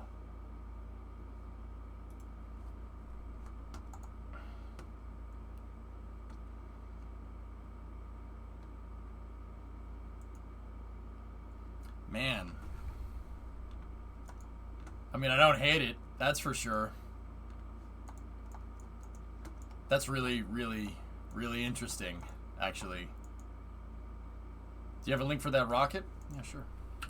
It's relativity space, but I'll get you. Relativity space.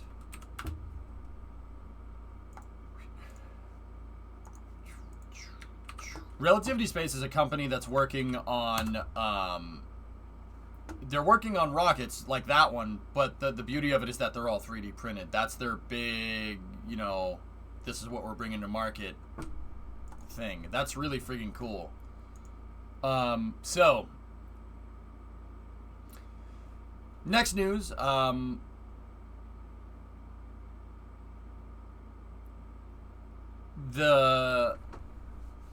Sierra Space, the newly established Sierra Space, which is a subset of Sierra Nevada Corporations, particularly specializing in, well, space stuff, signed an agreement with a British spaceport. Dream Chaser.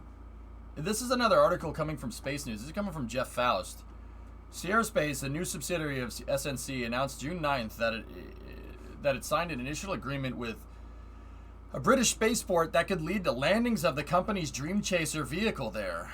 Sierra Space signed an MOU, a memorandum of understanding with Spaceport Cornwall, expressing support for future landings of Dream Chaser at the spaceport, also known as Cornwall Newquay Airport in southwestern England.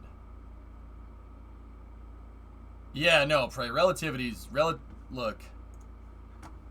Relativity scored some huge funding a little while ago. Whatever they have, and this is probably it. Whatever else they have under their belt, it's something enough. It's enough to have like I forget how much that series funding was, but it was a lot. It was over 100 million, if I'm remembering correctly.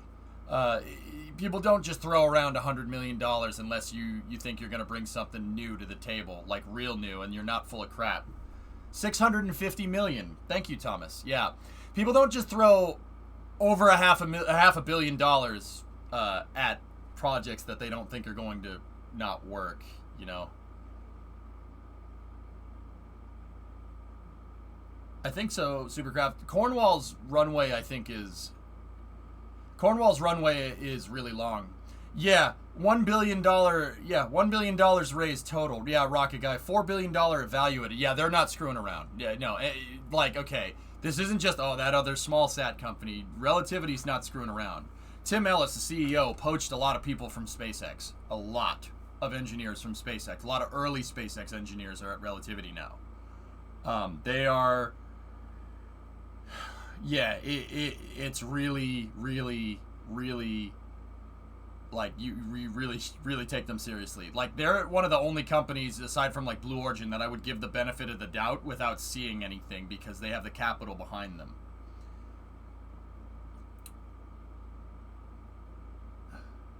Cube Markman is one of Relativity's major investors. Yeah, that should tell you everything you need to know. This is the underbody of the Singer. Let me see.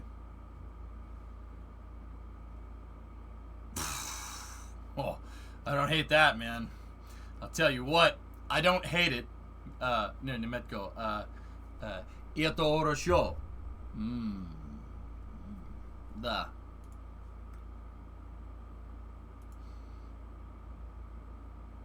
There's a huge amount of aerospace talent there going fresh out of university. Our student project propulsion team lead went there to work on Terranar. Cool.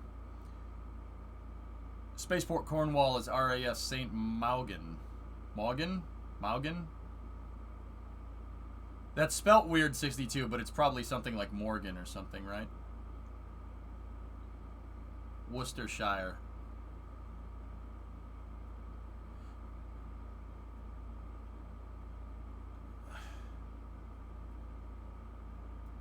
Yes, the Queen's rocket. So Dream Chaser, here, let me show you where Cornwall is. Actually, my lead moderator, or kind of my right-hand guy, drummer that does all the stuff in the background, he's from around there, if I'm remembering right.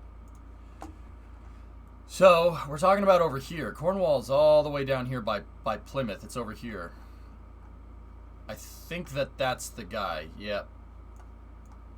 All right, let's take a look.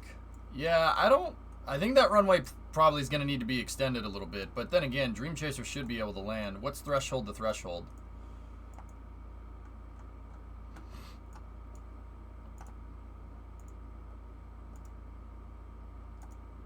Yeah, I mean, it's an 8,000 foot runway. That's pretty good. No, silly. Plymouth isn't Southern Mass. Now, the other Plymouth. It has a... So, on one side, you have a displaced threshold here. So, that... I mean, that should... That's a... See, that's a bomber runway. Or at least it was a bomber runway. Doesn't look to be anymore. That's the firefighting plane right there. This is definitely, I mean, yeah. I mean, you're not wrong, 62. Not that I didn't believe you. This is definitely an RAF facility, mate. I'm just looking around and seeing what's around. Whoa, what do we have here?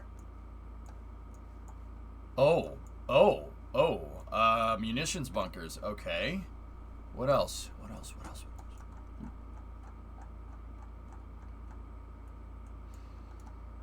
I hate seeing planes sitting outside doing nothing. It really, really pisses me off. I don't know why either. It's so sad. Like, look at it. It's just so sad. They want to be flying. Oh, reinforced. These are reinforced bunkers here.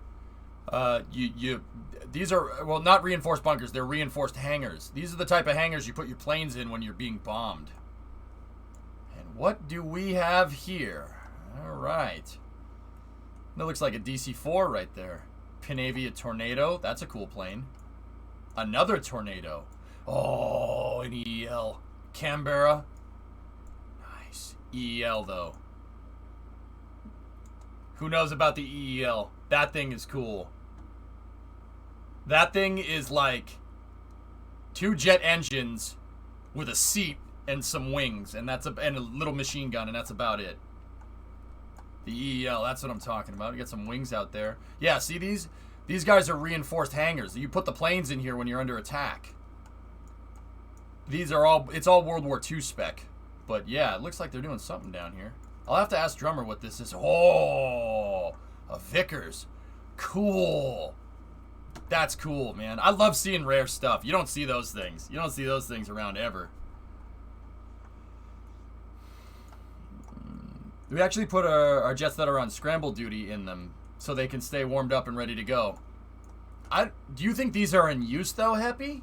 I mean, I know the U.S. stuff, like, because I just played a lot of World War II video games when I was growing up, just like everybody else did. And it's just that I'm a loser that really likes reading a lot about things. But yeah, I don't think this base is, I don't think anybody's stationed here. Do you? I don't see like there's no fighter groups staged here. Is there? Or am I looking at this wrong? I mean, the EEL though, bro. That's what I'm talking about, man. That's a cool plane. Same, not to your extent. Yep. Used to stand on the beach and watch Nimrods land there. Nimrod, dude, now that's a weird looking plane. Talk about rare planes. Hey, Goose, how are you? That's cool. Very cool. If you want to see something expensive, look at the south side of RAF Fyford. Alright, let's see what we got. Or Fairford, okay. Alright, you just made a typo. I was like, wait, what? Fyford? That doesn't sound British. Oh, ho, ho, hey. Fancy seeing you around here, good looking. Oh, that's hot.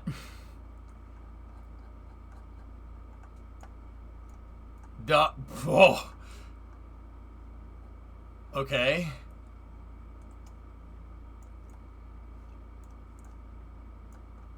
Well, I like it so far. Oh, there. Oh, twins. Look at them. They're so pretty.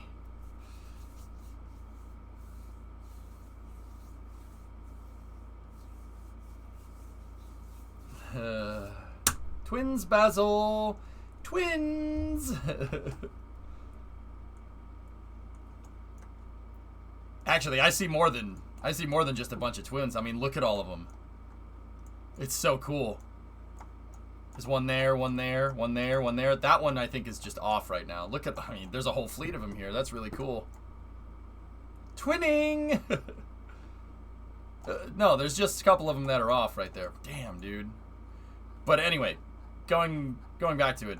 That's pretty cool, man.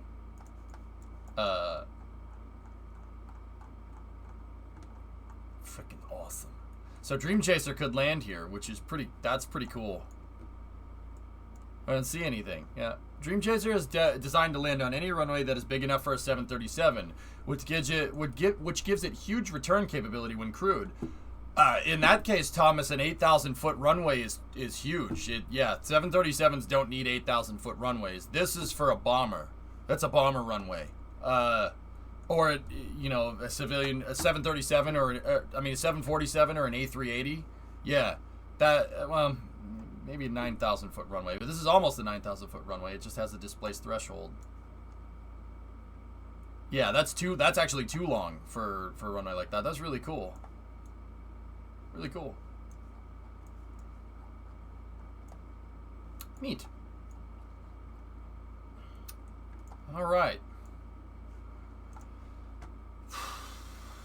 The MOU is not a final agreement regarding hosting Dream Chaser at the spaceport. Instead, Sierra Space said it will lead to more detailed studies for potentially naming Spaceport Cornwall as an approved orbital return location for the company's Dream Chaser spaceplane missions in the future. The company didn't announce a timeline for that study or approving Spaceport Cornwall for spaceport landings. Oh, it's just an MOU. An MOU is basically the aerospace equivalent of doing. Yeah, alright. We'll talk later. Okay, you want a job, Ernie? Sure, Tony. Okay, you'll call me tomorrow, man. That's an MOU. Virgin Orbit and Cosmic Girl will also begin operations in the UK, possibly in Cornwall. Cool. Should take a look at Kadena Air Force Base to see some F-22s. Oh, yeah. I'm much more of a fan of Homey Air Force Base.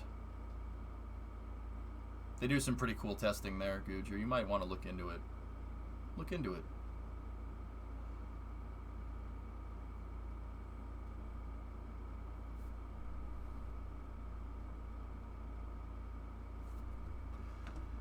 Speaking of Virgin Orbit, what do we got?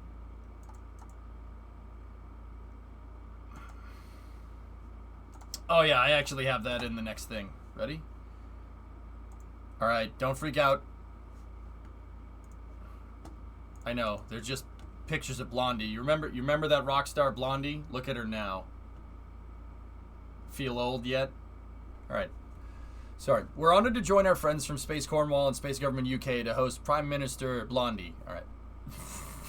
Hey, it was a joke, alright? Relax. Calm down. Secretary of Transportation, the Spaceport Cornwall at the site of the G7 Summit. Alright, so that's at the same event that they signed the MOU with Sierra Space. Bozo? Rob, how do you... hey, fellas, how do you tell if someone doesn't like a politician? Oh, don't worry, they'll tell you.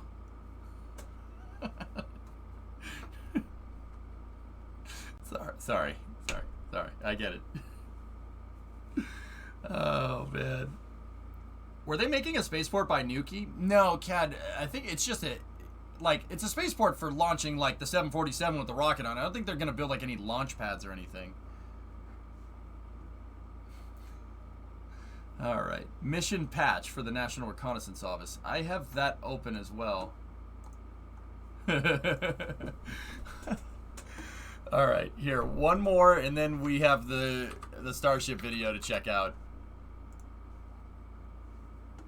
The UK launch pads are up in... Yeah, they're Scotland. Don't diss our PM. That's our thing that the UK does. I didn't say anything.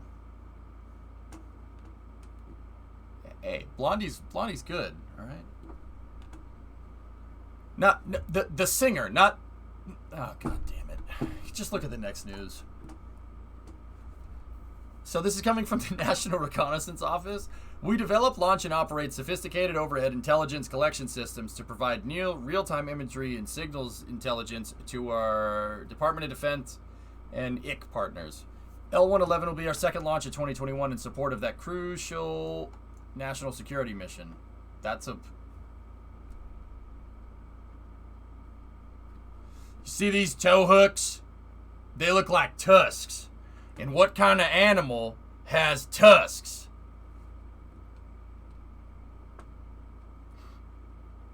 A walrus? Didn't I tell you to stop making up imaginary animals? Oh, Elon Tusk also has, yeah. Gentlemen, I present to you the new M12 Lrv.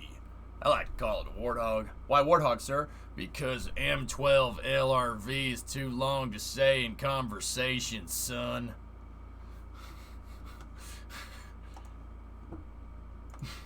Classic. Ah, the chupacabra. Hey, chat, chupa thingy. I like it. Got a nice ring to it.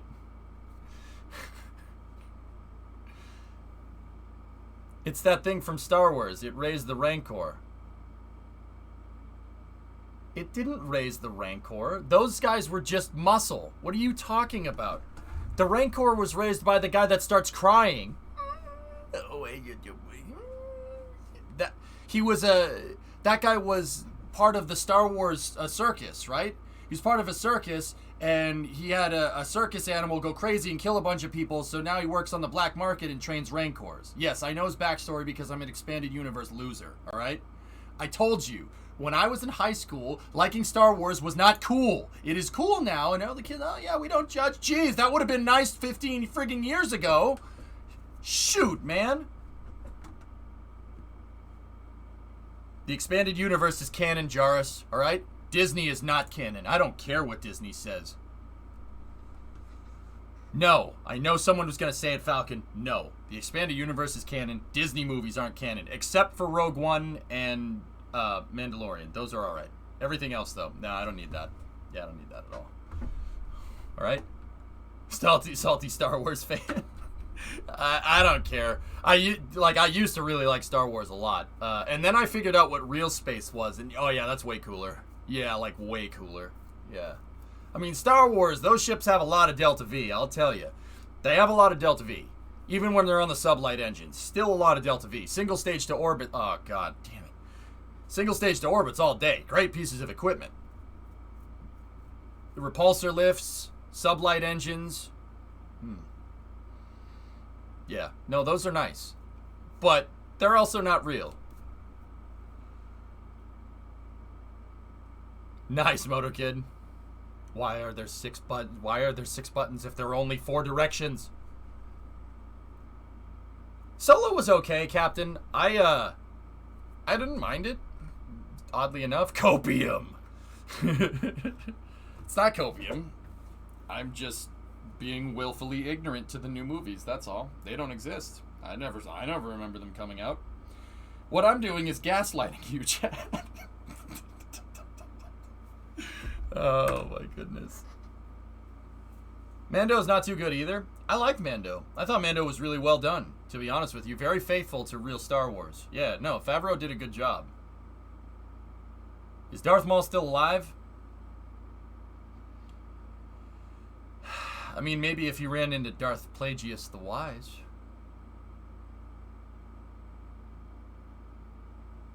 Here, I see you're having problems. I'm just going to offer you a convenient solution to all your problems. Did you know that Sith are also known for that? But I'm not a Sith, though. Yeah, no, not me. Why? I wouldn't do that. I'm also not part of the Jedi either. But I know about the Force. That's not fishy at all? No? Not fishy? No, it's good. We need to save Padme, right?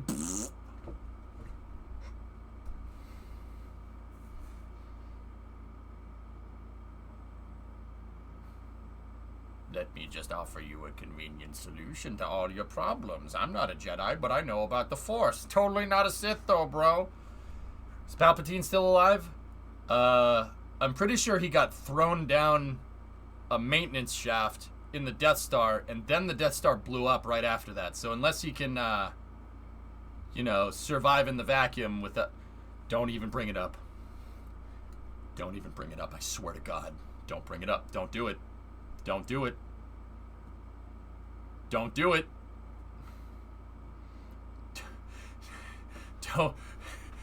Don't you freaking dare. No. No. No. No. Don't you dare break. No. Watch the damn Starship video. It's not funny. It's not funny. God damn it.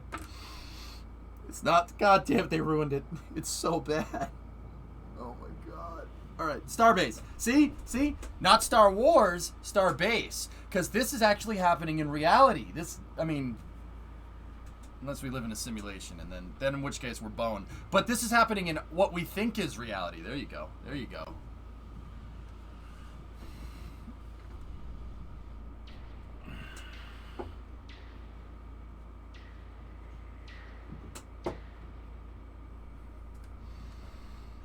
Alright, so this video is coming from NASA Spaceflight. As always, they are polite enough to let me show the footage here on the stream with Mary out there shooting. We haven't watched one of these in a little while. So let's get into it and see what we got. This one's actually a relatively short video. Nope, 62. Oh god, please don't. No. I said, Hibbit, I said don't do that.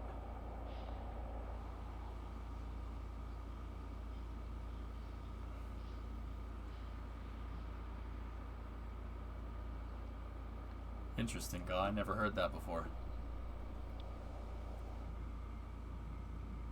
I swear, man, if one of these UAPs looks like a TIE fighter, I'm going to be a little concerned.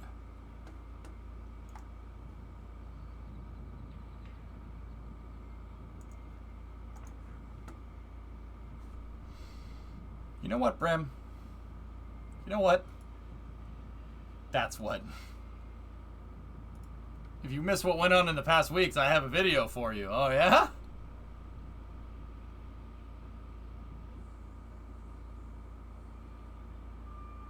GSE-3 waits for rollout to the launch site. Nice.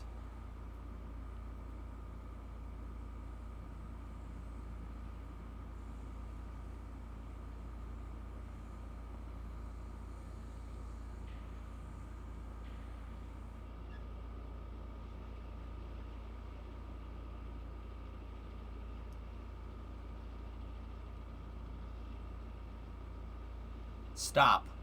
Check with guard before proceeding.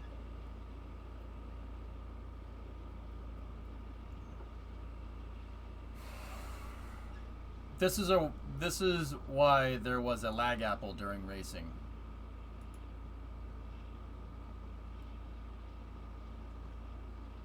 Oh.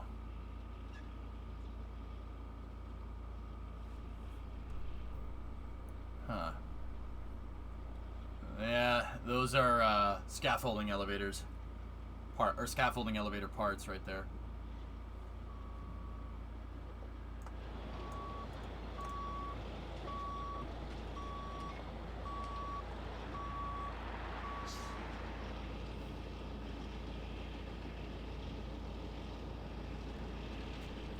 Probably, Thor.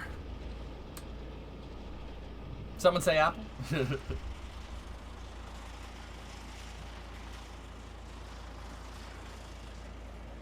Food row. Is this like Killdozer or something, or?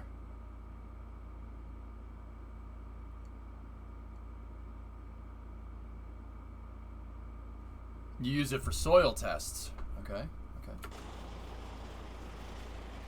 That's kind of neat.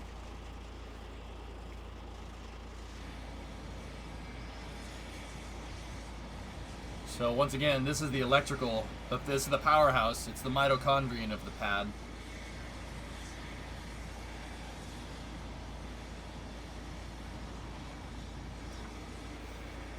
Outhouse with tank treads.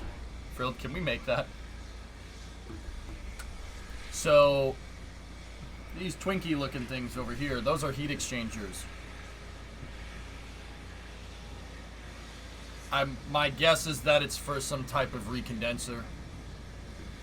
And also, they have all the pegs on top of the pad here. They put all those things up there.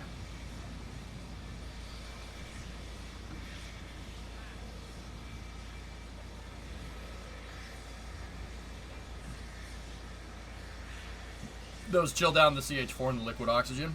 Right on, Ian.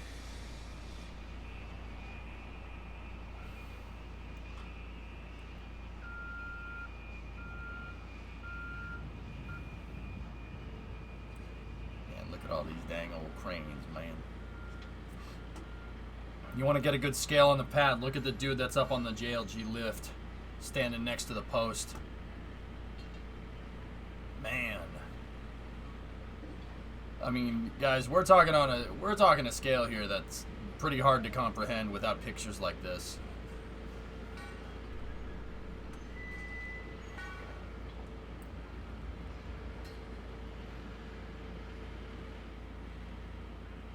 Speaking of, yikes. Yeah, Christian. Yep. It's pretty large. That's pretty insane. Yes. You can see there's 4 lights on the pad right there. So the 2.1 test tank is what we watched yesterday. We watched that thing pressed. It didn't blow up, did it, Ian? No, in tape there was only 2 lights. There's only 2 lights. There was only 2 lights there, guys. 1 and 2. What are you guys looking at? Jeez.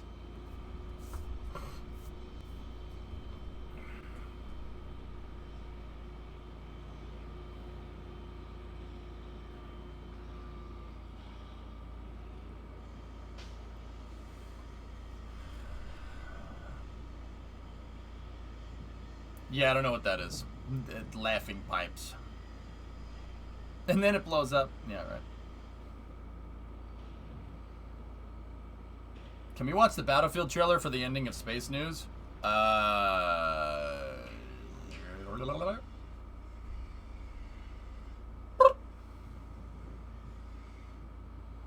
Looks like pipes for the tank shells. Yeah. What kind of tank are we talking about here?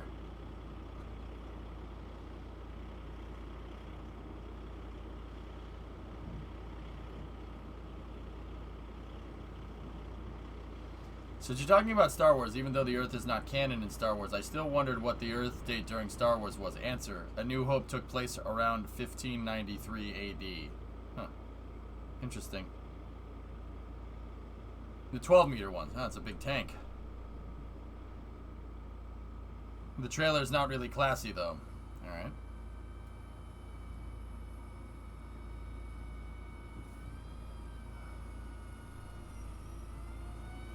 If the original Star Wars episodes, like 4, 5, and 6, were a long time ago in a galaxy far, far away, were the prequels a long, long time ago in a galaxy far, far away, or...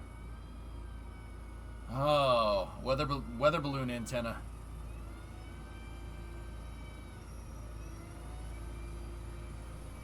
Weather balloon antenna or Russian woodpecker? I'll let you decide. No, they were just crap. Good answer. Hey, the pod racing part was cool, though.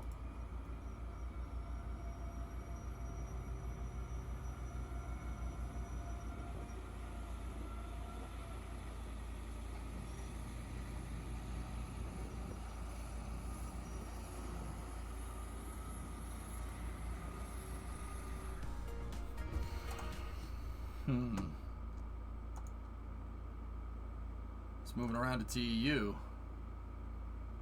So that is for that I don't know this off the top of my head. I read this before stream. That's an antenna that's used for sensing upper level winds.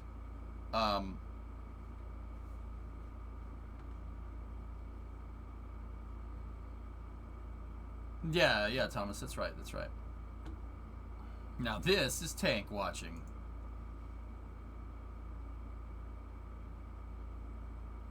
Qui-Gon Jinn Darth Maul was the best Star Wars duel. Yeah, it's pretty good.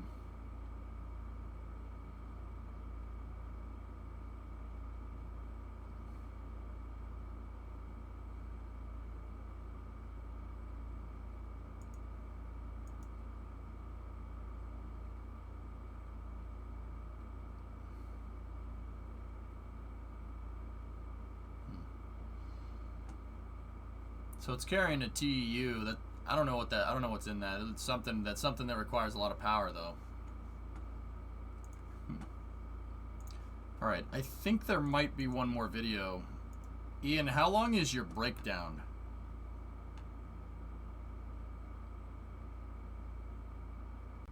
Man, I haven't watched a lot of these videos.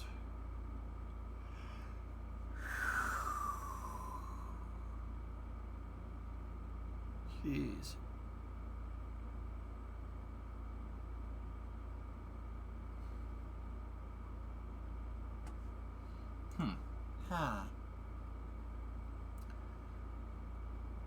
How does the wind radar work, Chronic? I'm pretty sure they send up a weather balloon and it bounces the signal off of the weather balloon.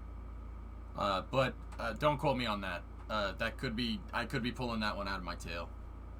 I'm pretty sure they throw up the weather balloons and then they shoot the antenna up, and depending on where the weather balloon moves is how fast it's going. How fast the upper level winds are, I think. SpaceX, no, that's how they do it on the in Florida. I have no idea how SpaceX is going to do it.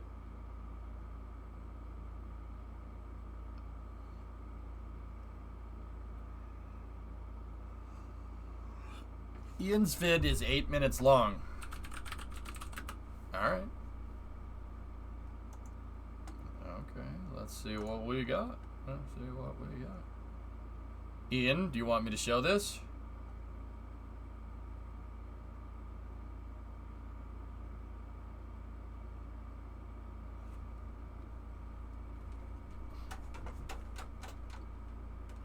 It's up to him, man.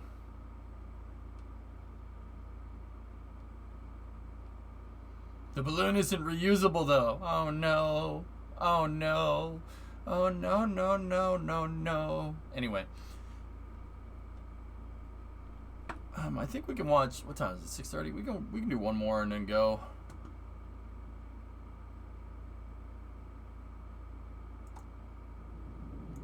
Here, let's watch the video that's before that. If you guys want to check out a Starship breakdown, Ian has one on NASA Spaceflight. Thomas, link it up.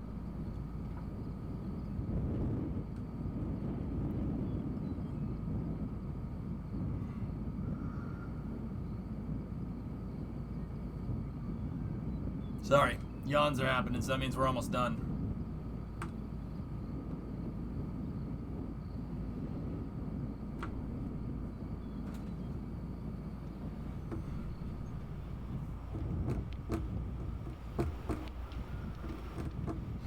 So they're working on more segments there. One of them, I think, was moved today, the 4th tower segment.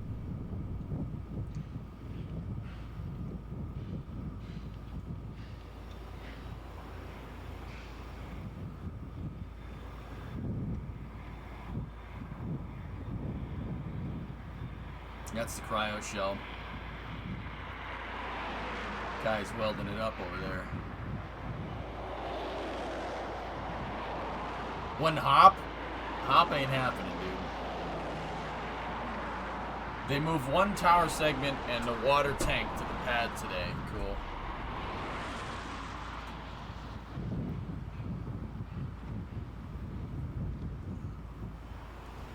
That's the water tank. It's off the cryo shell. Got it. Got it.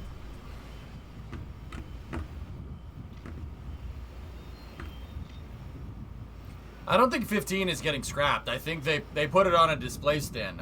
16 though. I'm not sure.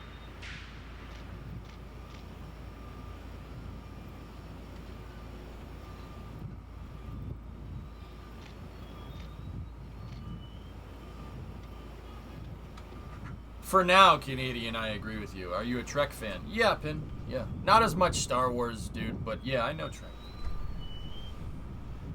Dilithium crystals and stuff.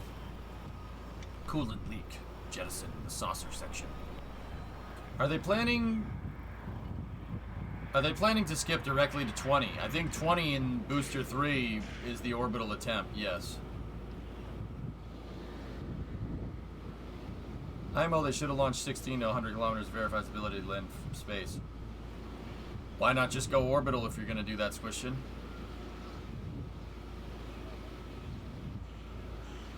Honest question. Discovery, Wait. go at throttle up. I need another cup of coffee. 25-month resub.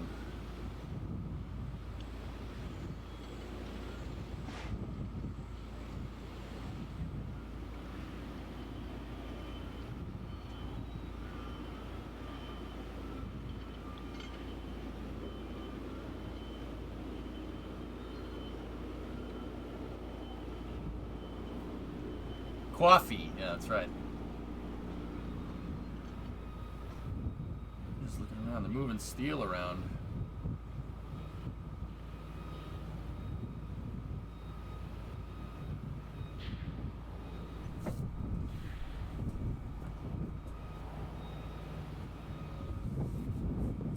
$17 was already scrapped, son. Its parts are just lying out in a... Well, it's not scrapped. Its parts are just lying out in a field, dude.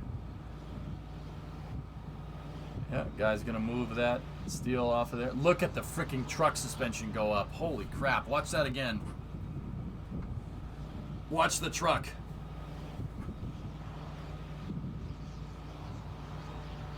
Damn, that thing's heavy.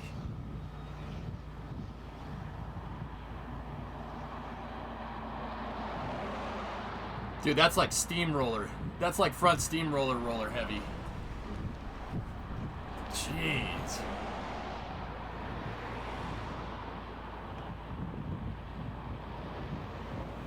Oh, they're putting glass in at the top of the high bay.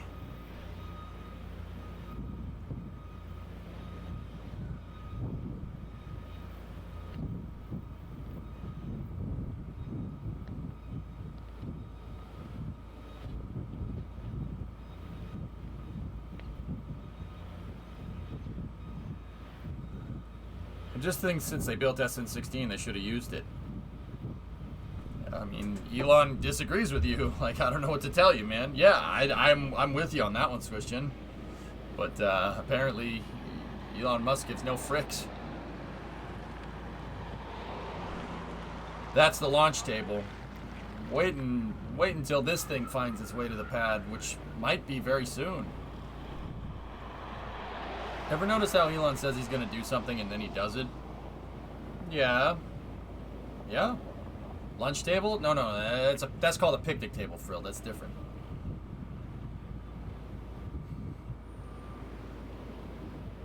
Gorn, exactly. Yeah, the flight campaigns halt a lot of the infrastructure building. I think that's why they said, screw it. We got enough data. Let's send one into space and then bring it back. It's important to note, guys, it's important to note that the orbital test, the Starship for the orbital test is not going to be, it's going to be a dud Starship with basically a heat shield.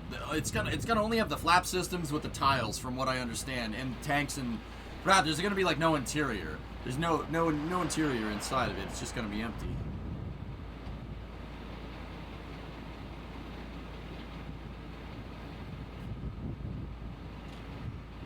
It's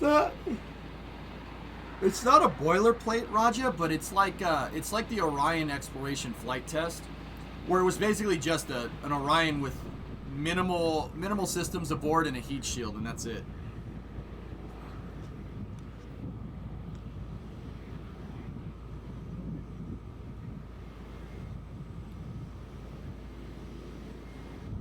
There's the Raptor vacuum mounts right there.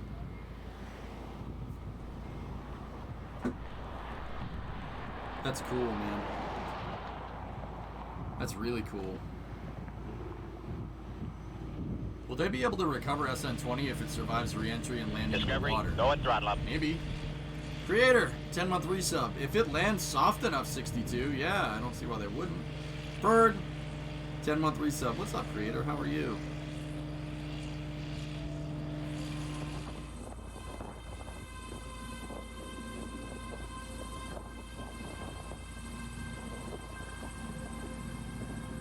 The guy's like, yeah, what up?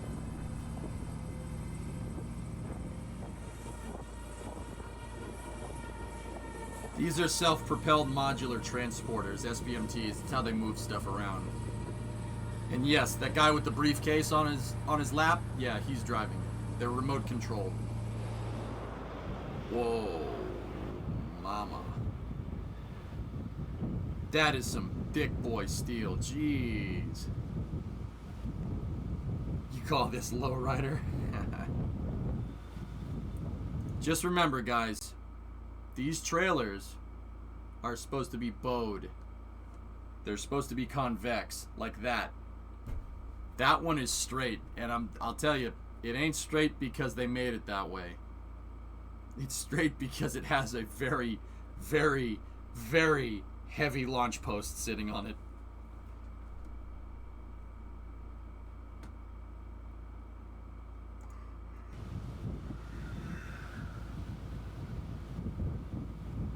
If that thing soft lands the aft end in the ocean and then it tips over, the thing will likely be destroyed. Yeah, you know, I would normally say the same thing, Synerd, but then, you know, there's things like CRS-16 and GovSat You guys remember that? Remember that whole GovSat thing? Yeah, yeah. About that.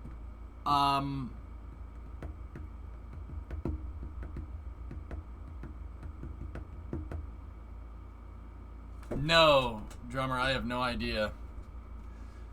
Those are the exception, not the norm. I mean... Oh, no, not 16.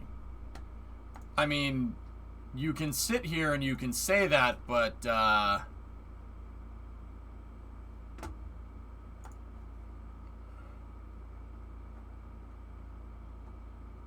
Of Course I Still Love You drone ship is ready for its final departure from Florida. Fender installation work seems mostly complete. West Coast voyage is imminent, but there will be a stop along the way. It's, Of Course I Still Love You is heading via Freeport in the Bahamas first. Do you think Super Heavy will survive its plunge in the water? I mean, it's unlikely, but I'm not going to say no. Because, you know, there's this whole thing that happened here. You remember that? And it's happened multiple times, guys. Like, that's the thing. It's happened multiple freaking times.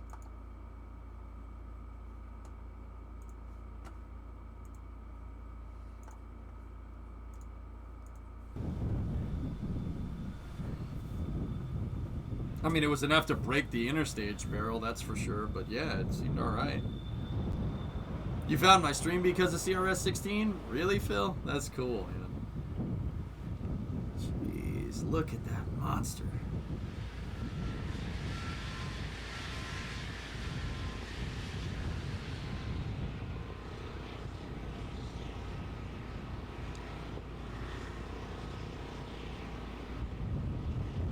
Like I said, I think SpaceX it's full likely that SpaceX wants to expend them, guys, but if they survive, I mean, I don't know what they're gonna, like, that's the thing. I don't know what they're gonna do with that out in the middle of the Pacific Ocean, and I don't know what they're gonna do with Super Heavy. I mean, Super Heavy, yeah, I guess they could go and grab that and tow it to Brownsville or something. That's possible, but the Starship, it's gonna land out in the Pacific Test Range. Like, how are you gonna tow that back? You'd have to tow it to Honolulu, and then what are you gonna do? Put it on a barge? I mean, that might work.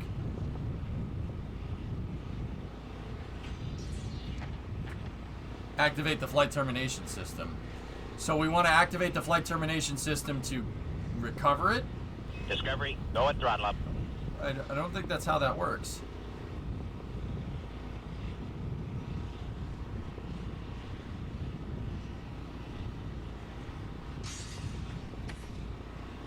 To scuttle it. Yeah. I mean, I get it. Just let the Navy use it for target practice. Yeah. Expecting, of course, I Still Love You to go to the Grand Bahama Shipyard Limited for inspections before going to California. Interesting. There's 3 sections stacked right there. 4, 5, and 6 are on the way. That thing is going to be 7 of those tall. 7. 500 feet. Taller than well, not taller, about as tall as NASA's VAB. I mean, that is absurd.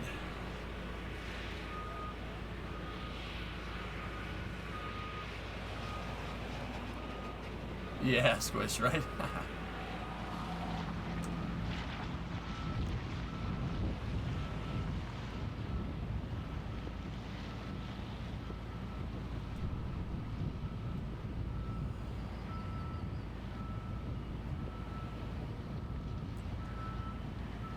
How long will it take to get to the West Coast? About 2 weeks.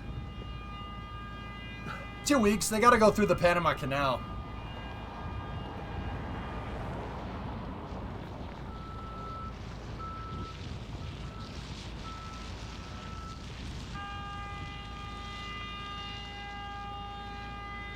Oh, look at that.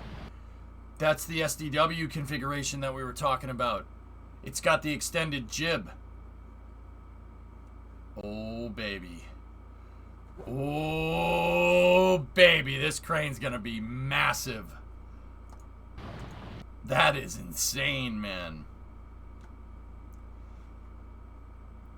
You see the cranes and stuff, and you think you know how big they are. Look at the trucks. Look at the trucks parked next to this thing.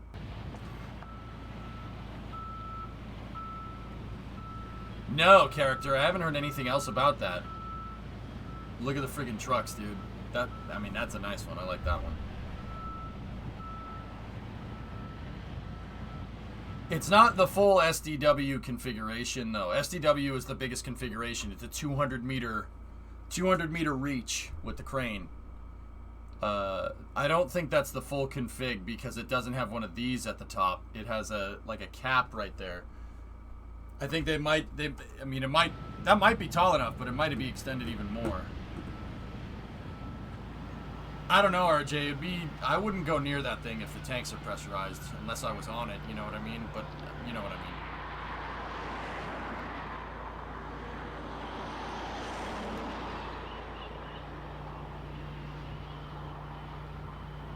That would be kind of cool, landing on the deck of a carrier, John. You could, I mean, a carrier has enough real estate to do a launch. Sure, why not? And if the rocket crashes, so what? Most of it's armored. It should be okay. I mean, if the rocket catches on fire, though, John, we got a big problem. You're gonna have to have some serious fire suppression systems on it, which Navy ships do have. So, I mean, it would be cool. I'd pay to see that. Can you imagine? Can you imagine, dude? You get a carrier, an aircraft carrier, and then one of the get one that has a center elevator in the middle of the ship, right? And then, you know, weld that off and make a flame duct so it launches off the deck of the carrier and like the exhaust comes out the hangar doors on the sides, dude. How legit would that actually be? That'd be really cool. Literally a mobile launch complex. You could take it anywhere in the world and launch rockets into space. That's actually a really cool idea. That would be awesome. The hangar deck doors, you convert it so it has like a launch pad on the front and the back, and you can launch 2 rockets at once. Oh, yeah. I mean, John, like I said, I know the ship recycling with the nukes would never happen with Enterprise or anything. But that's still, I mean, we can dream. Oil rigs are pretty cool, though. I will say that. Erasmus, no, they won't sell any mothballed carriers, especially ones that are nuclear. Nuclear carriers basically have to be fully recycled because they're irradiated. They have no use. They can't be a museum ship like the ones from World War II that we have are. Yeah, Synerd, pretty much, right?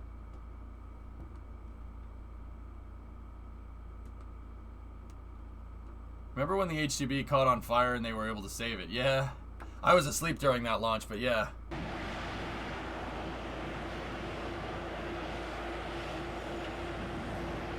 But yeah, Zeppelin, I mean, it's not a bad idea. You want sound and fire suppression systems, get that AFFF going. Freaking, I mean, it actually is not a bad idea, John, to be honest with you. Do they even have any mothballed oil-fired boiler carriers that aren't museum ships anymore? I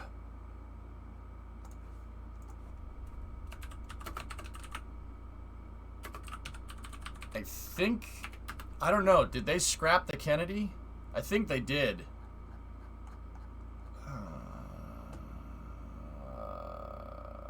So, the Midway. I've been on the Midway, that's a cool ship. Roosevelt was scrapped. Coral Sea was scrapped. Let's go down here. It's the Kitty Hawks. So they have the Kitty Hawk. Constellation was scrapped in 2011. Anyway, Enterprise. They're not reusing it. Nuclear ships, no way. They sunk the America. The Kennedy is still around, and that's it. Where's the Saratoga? I thought the Saratoga was in here. Yeah, okay. Oh, no. Saratoga was scrapped. What does CV stand for? It's the naval designation code for an aircraft carrier for the U.S. There's ship designation. CV is carrier. BB is battleship. CA is heavy cruiser. CL is light cruiser. DD is destroyer. FF is frigate, SS is submarine. there are designations to these letters that you can add.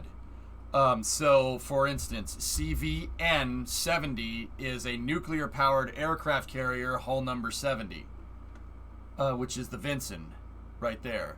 See, CVN. So there's the N designation, and then there's the G designation for ships as well. So if you have a DDG or FFG, it is a guided missile frigate or a guided missile destroyer or a guided missile cruiser. There's the guided missile cruiser is just CG. There's LHD, which is amphibious vehicles. That's so there's two. The U.S. Okay, all right. Navy history time.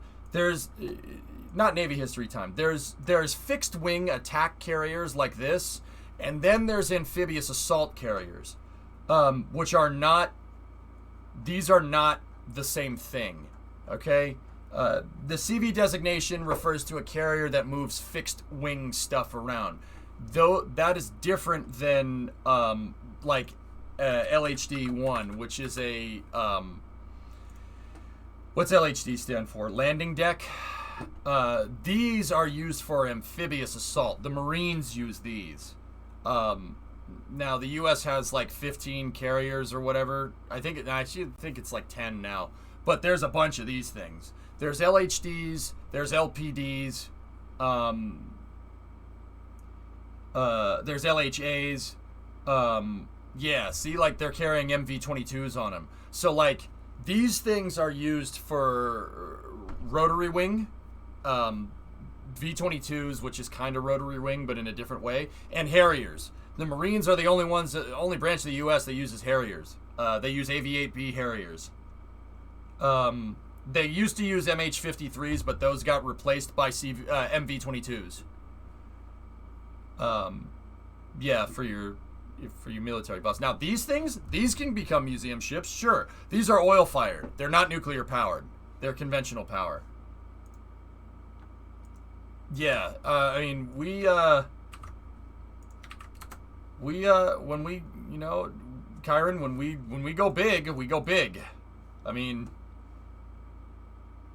it's pretty damn impressive, if I do say so myself.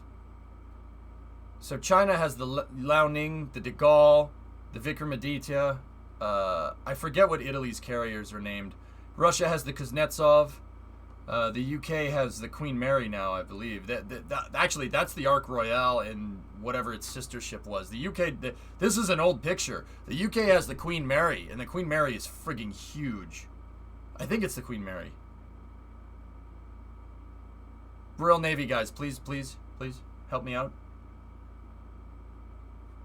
11 commissioned CVNs, according to the wife, with 3 in various stages of construction. Queen Elizabeth, yeah. Queen Mary is the passenger liner. Sorry, Freudian slip. Or you get it. Yeah, Brazil has a carrier. Brazil's carrier is a ex-British. I think it's an old British carrier, if I remember right. I mean, dude, these countries sell off their old Navy ships all the time. The Vikramaditya, India's carrier, is a Russian helicopter carrier. It was a Soviet helicopter carrier. Stupid question. Why does the U.S. have so many carriers, and why are they 2 times the size of the others? Well, Demo, long story short, after World War II, we basically kept all of our strategic forces exactly where World War II ended. That's the truth of it. We did that to fight the Cold War. So we need a carrier force that can basically go anywhere in the world. Some of those carriers aren't even stationed in the U.S. There's the 5th Fleet, and then there's the 7th Fleet.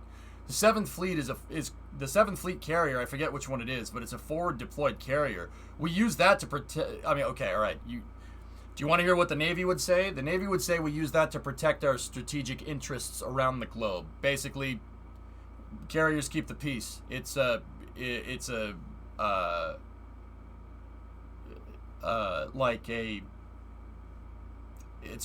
projection. You know what I mean? But not like the projection, like the debate projection, like. If you're going to try something, a carrier will show up on your shore, and now you have Now you have an Air Force. All right? Now you have an Air Force that will get area superiority over your country like that. There are exceptions. Like ain't nobody gonna try to invade Russia or China or something like that. You know what I mean? Deterrent. That's the freaking word. I'm sorry, I couldn't remember the damn word. Do you know by chance how many gallons per minute the carriers burn? 0. Phil, 0. For a fixed-wing carrier, nothing. They are nuclear powered. You want to know what the only bottleneck for a carrier is? Jet fuel and food. The Nimitz-class carriers and the Ford-class carriers, boom, they only need to be refueled once every 20 years. Yeah, they have nuclear reactors inside of them. Oh, the other ones? So those use Bunker C. It's like if you took oil and, like, Elmer's glue and mixed it into one substance. It's like sludge. Bunker C is, I mean, they use a lot. They use a lot. Let's just say that, yeah, they use a lot. I mean, it takes a good bit of mass to move some. I mean, it takes a good bit of power, a good bit of energy generated to move something like this around. Yeah, it's like tar almost, exactly. I was gonna say, China's building 2 additional carriers based off of the Kuznetsov. Yeah, the Russians sold them the Varyag, and it became the Liaoning 1. Yes. I mean, China's Navy isn't anywhere near the U.S. Navy, but they are building it. They are building it. I mean, guys, the U.S. Air Force has the most amount of planes out of any Air Force in the world. The Navy has the second. I mean, we don't screw around with this stuff, dude. We really don't screw around with this stuff. Like, that's you know, everybody wonders why, you know, oh, $700 billion to the Department of Defense. We have like 10 carriers, and some of them are forward deployed around the world. They can literally go anywhere. We can be on anybody's doorstep with literally, like, this is what U.S. Transcom does if people are interested in this at all. Remember we were talking about starships moving supplies around? That's what U.S. Transcom does, and that's what the Navy does, but with Navy planes. We can literally we can have a entire air wing and in like a bunch of battalions anywhere in the world in 24 hours, which is pretty insane. That's a pretty ridiculous capability. I mean, whether you think that's good or bad, I don't know. Whatever. It's pretty crazy. It's pretty crazy. It's a pretty crazy capability, and that's not even including the submarines demo. Nobody ever talks about the submarines because you don't see them. The U.S. submarine fleet is crazy. It's, dude. Think we have a lot of carriers? We have way more submarines than carriers.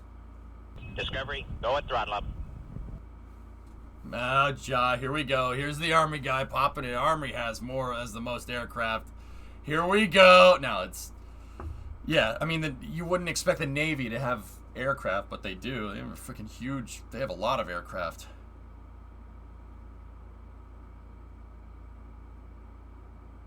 Somehow I don't think this is a coincidence that the Reagan is CV-76. CVN-76, based in Japan. Yeah, it's in Yokosuka.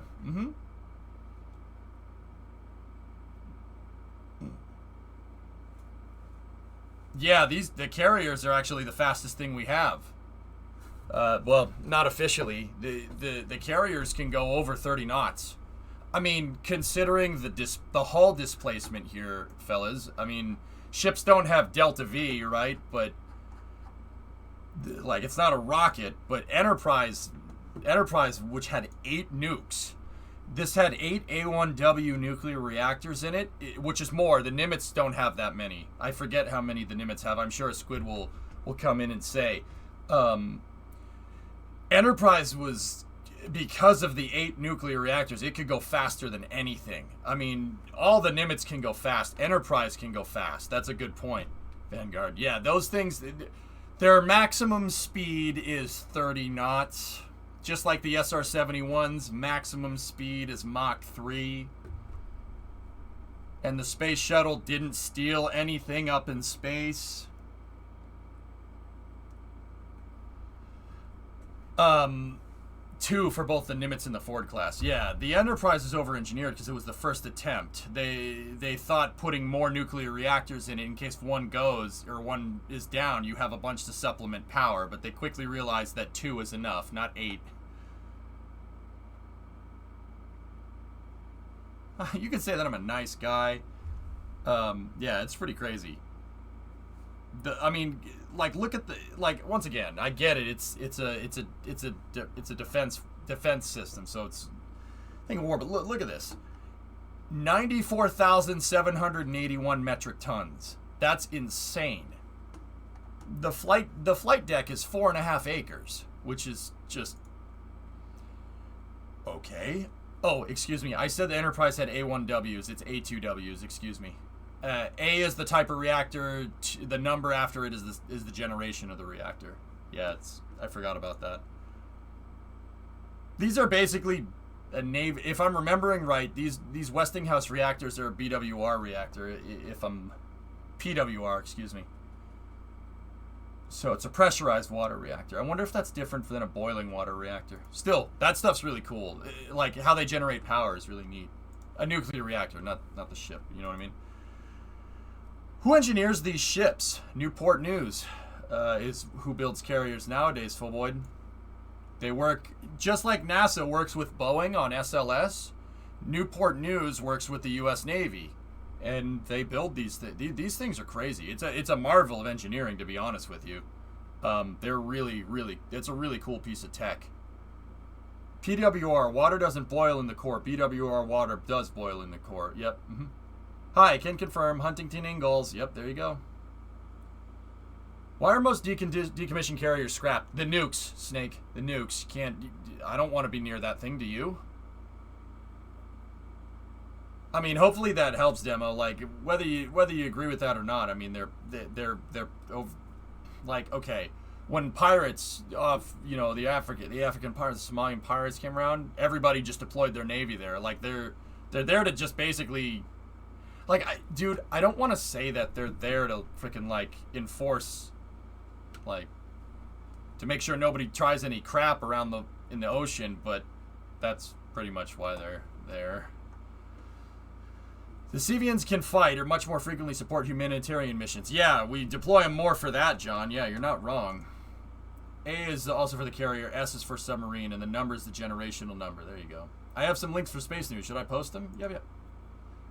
So, Snake, all the carriers that aren't nuclear powered, those are all, I mean, they scrapped a lot of them, but they can become museums. There's one that I've actually been on that's actually, I've been on this ship.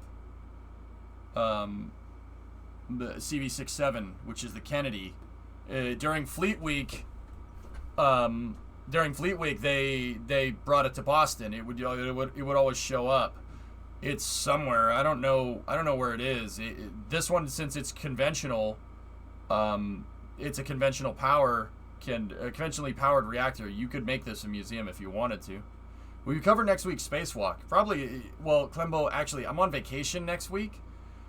So probably not on that one. I'll try to show up for the for rocket launches if I can, but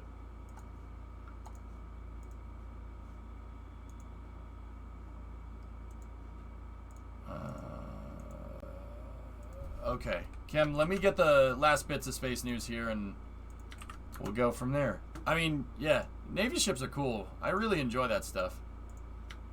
The architecture behind what it takes to make a mobile airfield is very cool, and I do think that naval engineering will someday translate in some way, shape, or form to space.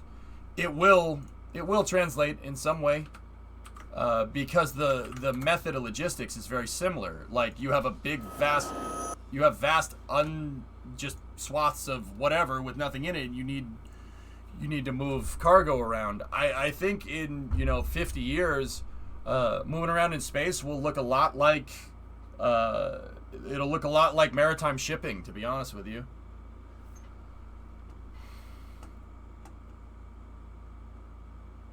When I first saw Enterprise in person, I couldn't believe how high up the flight deck was. Yeah, it's way up there. Yes, it means that the water heated in the reactor is going through a heat exchanger, then boils water that drives the turbine. Big advantage means the turbine's not contaminated by the core. Oh, alright, cool.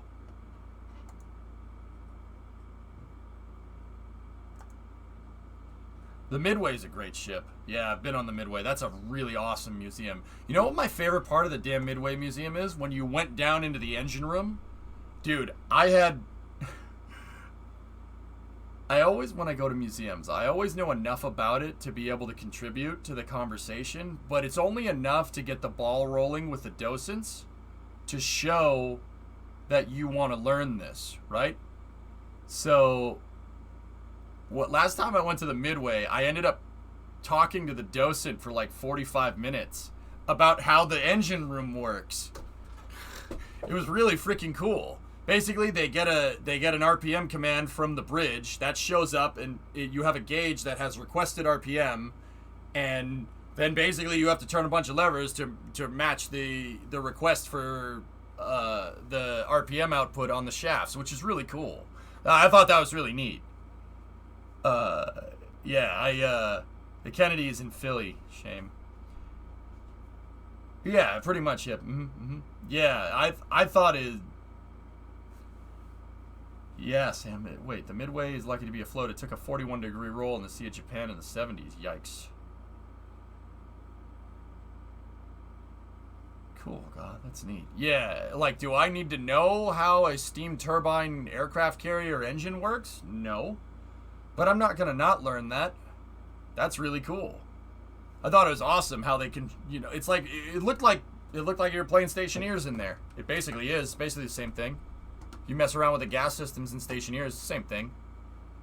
Which, I mean, I thought that was really neat, to be honest with you. Alright, a little bit more Russian news and then we'll go. Vanguard, a long time ago, when I didn't really appreciate it as much, dude, we'll go down there and I'll go down there one of these days.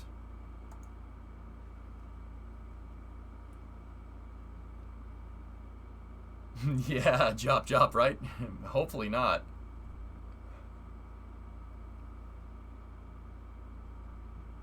You spend a lot of time on CV-64. Got to pull up to it to refuel tanker and pilot it for hours. My dad was a quarter of the people that could navigate that carrier. 1 out of 4 people that could navigate the carrier. That's really cool.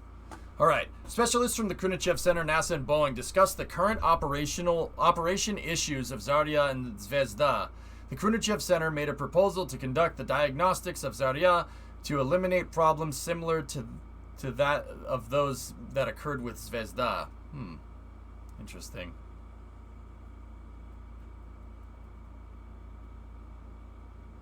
Yeah, well, Jop, we have the International Space Treaty, which is basically international law for space. Yeah, they have that already. The 1967 Outer Space Treaty it's very similar to the maritime laws that we adopt in international waters. It's really similar to that.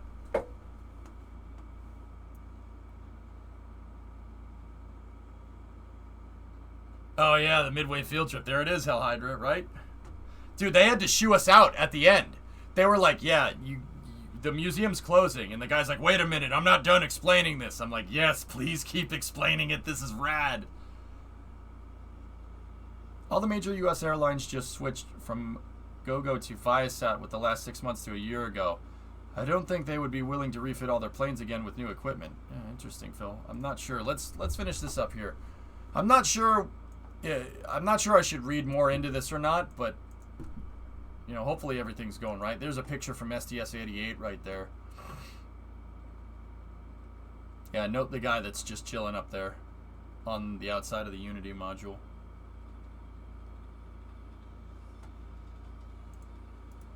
Crazy. Alright, what do we got? Some videos from Roscosmos. This is of Nauka. This is a space station module that's going to be launched next month. Yes, a new module for the ISS. It's the Russian science module. Yeah, Cam, that makes sense. Got some cosmonauts there. I didn't see what their names were.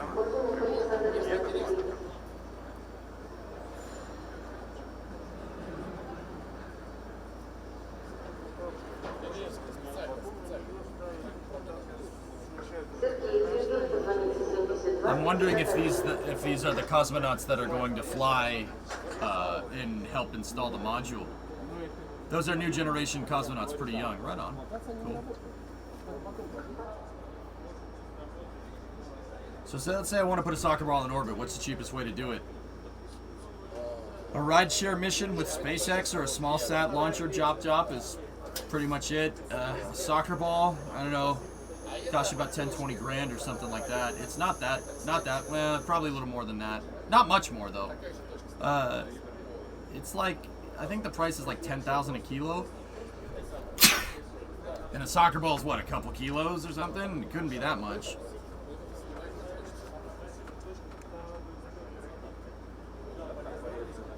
Yeah, John, how the ships work, I'm super interested in, man. I should have joined the Navy when I was younger, dude.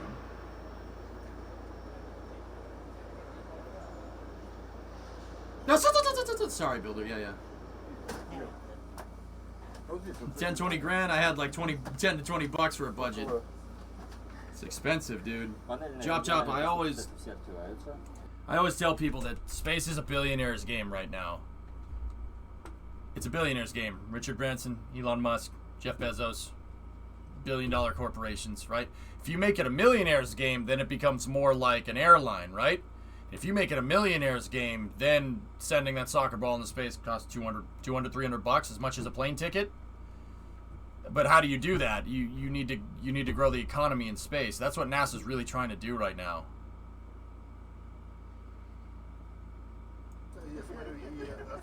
Yeah, we're getting some boost creep. This is inside of the module here.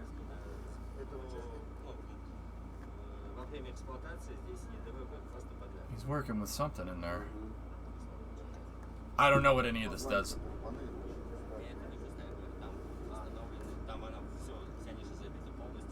So what you're saying is let's go asteroid mining.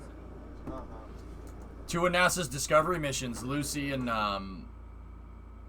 Psyche are going to go to asteroids. One of them is going to go to an asteroid to figure out what it's made of, and the other one's going to visit a bunch of different asteroids, dude. They're gonna visit asteroids that supposedly have resources on them. Vasily, look, it's expensive. Do not break. Okay, I will not. You can see all the reaction control systems on the nozzle are all covered up, so no dust or anything gets in there.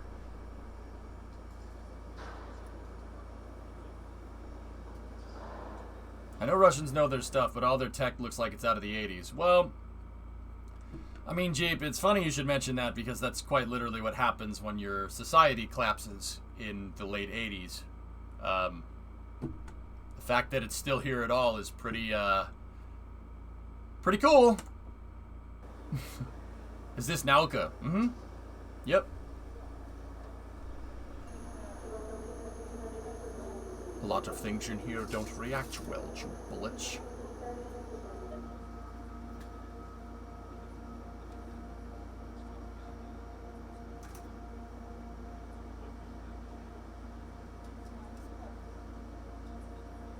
I mean, Jeep, they're working on it, dude. Their next gen stuff is pretty cutting edge. Like how Ingara is made, that's pretty modern by rocket manufacturing. Pretty modern by rocket manufacturing, you know, kind of standards. It's the stuff like Yenisei and in the Oriole capsule. That's the stuff that's really going to be real next gen stuff. Because this module is actually from the 90s. It's true. Yeah, Nauka is left over. It was originally supposed to be part of the Mir 2 project. They had to keep it old tech so the rest of the Russian segment won't have issues with the new stuff. True that. Is there dust in space? There's all kinds of stuff up in space, dude. Rocks, ice, dirt, all kinds of stuff up there, man. Yeah. Space ain't empty. That's like looking at the ocean and saying, oh, I don't see any fish, so nothing lives in it. Well, there's all kinds of stuff up there. Space is a very dirty place. Drop tools. There is drop tools up there. There's poop. Human poop. That's very, very hard to come by, though. This is a component from the space station.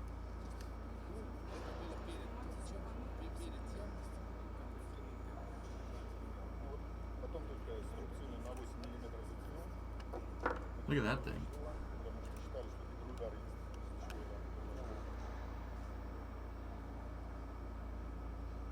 Need someone to start up Ganymede.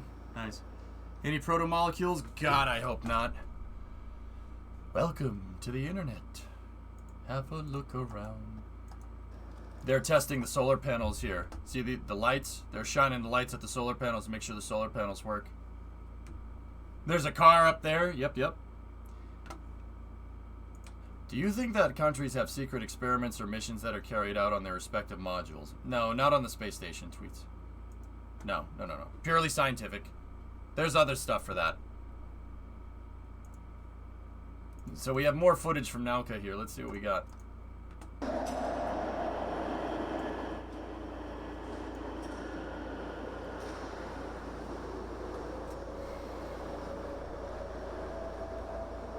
Do you think ants will be used for terraforming? I've never heard anyone suggest that ever. Chop. I mean,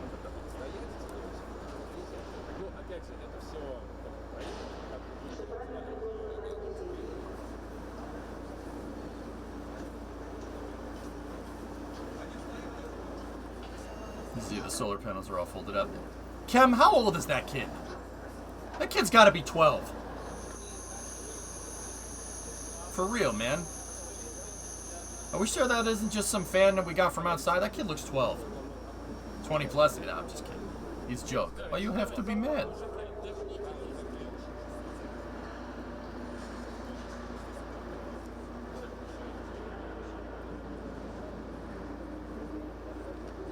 You guys want ants? Because that's how we get ants.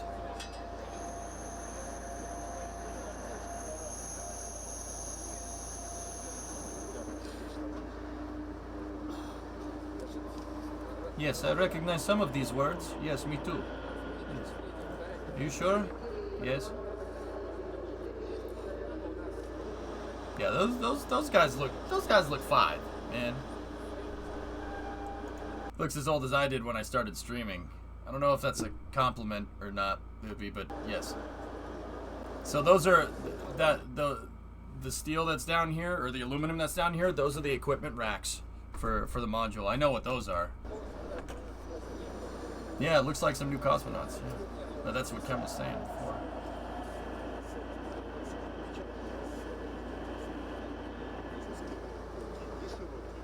I don't know what it is either. I don't know what those are. It's some component with hoses. Hoses! Yeah, it's all mil-spec. Those are mil-spec connectors everywhere. They use them for space. It's because vibrations and stuff. It's like a screw latch. It's Lego for Nauka.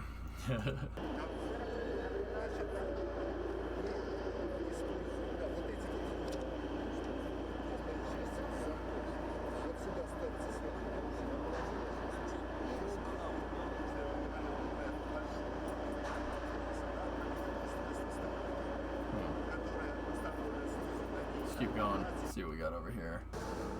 There it is. There it is inside.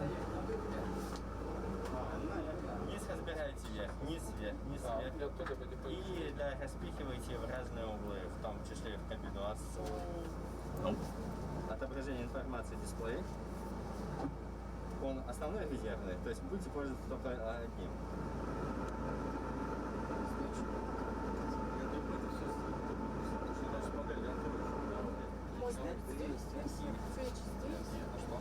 Looks very depressing in there. The module is not powered on quite right now, so there's no lights in there.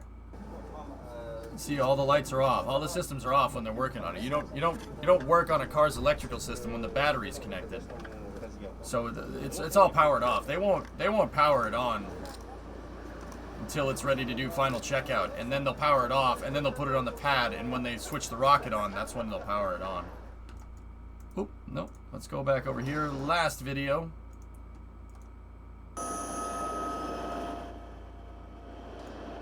It's the same guys inspecting more components for the space station. Oh, wait, that says what it does. Hold on.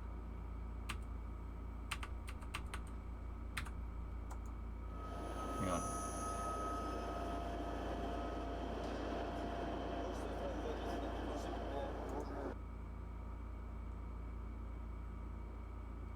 It is an interface valve unit. Interface valve system. I mean, they wouldn't explain all these to random guys. I mean, I mean, Chem, I'd listen. They probably wouldn't tell me, but I'd listen. I'd be like, yeah, you want to tell me what that does? They're like, are you going to the space station? I'd be like, no. Like, do you work for NASA? I'd be like, no. They'd be like, why are you here? I'd be like, space stuff. Space things.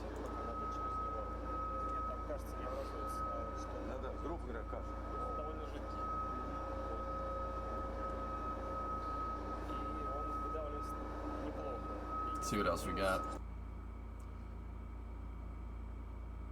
Just use the words that you've learned. I have the fluency of a freaking toddler.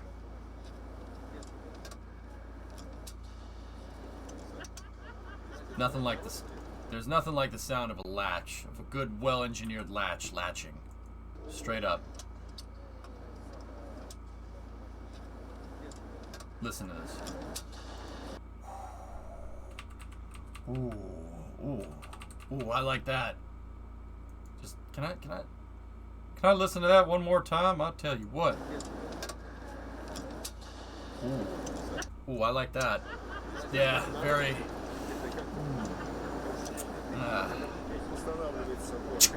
Very satisfying click, man. Like AK. Something like that, yeah.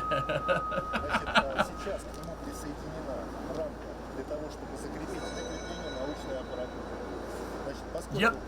That could be a toilet seat for all I know. I don't know what that is. Space AK.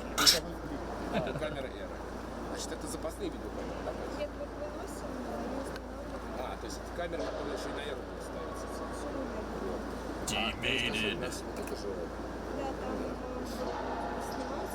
But does it have no for trunnions? I mean, it might. Are you listening to the guy?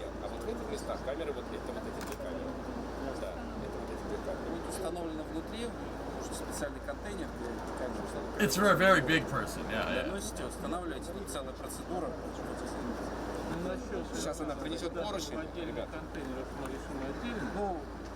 I don't know what this is.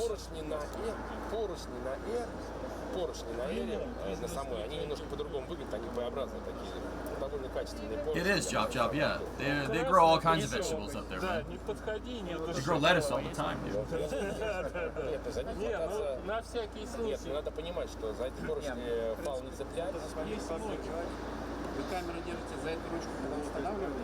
Yeah, but Signer, you better hope you're holding on to something that's pretty heavy mass.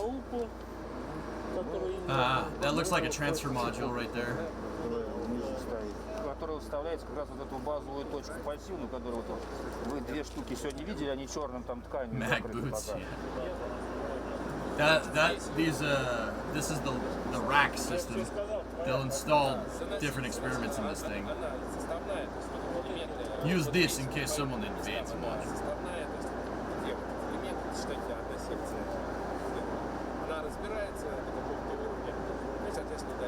Рамы арки с направляющими.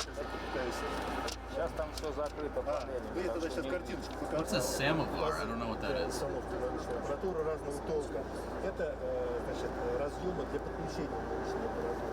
Вот эти кабели идут вместе с толком. I don't know what any of this stuff is. That could be plumbing for a toilet, for all I know.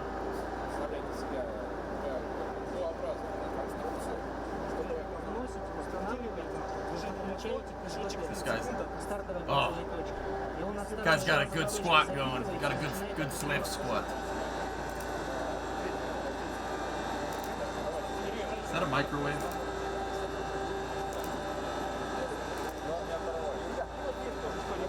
Is that a space microwave? Water boiler? Close enough.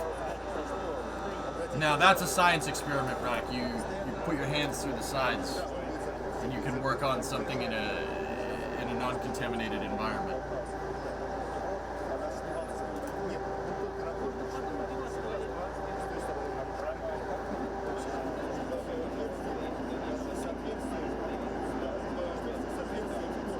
What's that?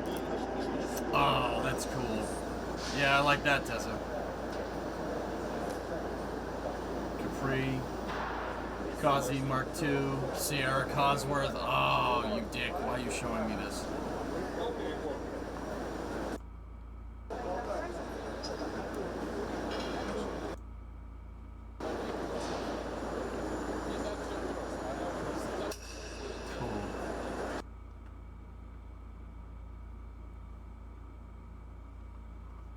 Or just don't load. There we go.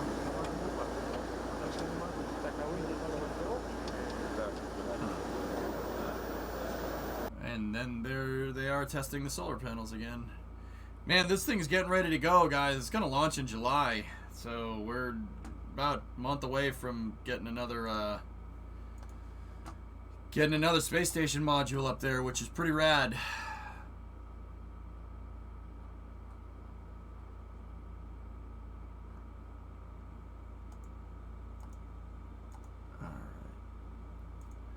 And to finish off space news, here you go.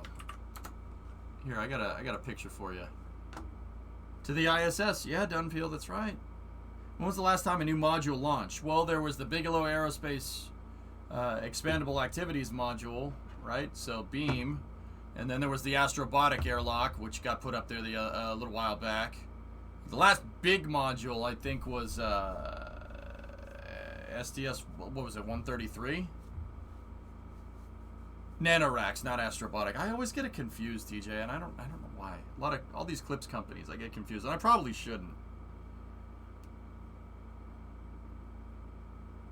Columbus? No. Like, I'd assume when people ask what was the last module attached to the ISS, they're not talking about, like, some of the small stuff that's been attached, right? You guys are thinking, like, the big modules. Like, when was the last big module attached? Like, the modules that people can go inside and stuff. The PMM, that was there, but that's just a shuttle container, a shuttle shipping container. The last big dedicated module, I think, was, what was it? You know what? I don't know off the top of my head. Bigelow was a couple of years ago, yeah. It's been up there. They use it for storage. Kibo, I don't. Let me look. Let me take a look. I don't know this one off the top of my head. It was launched on 124. Third and final components were launched on 127. All right. What about 128?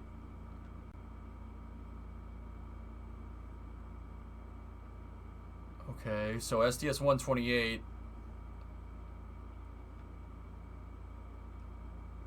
Okay, was a logistics mission. What about 129?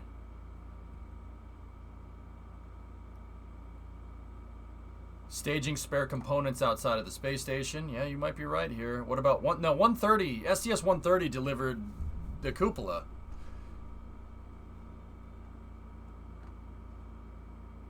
Nah, I like doing it this way. Thank you for the link, though. Ja, they can't. We own their modules, dude. The U.S. owns Zarya. It's not happening.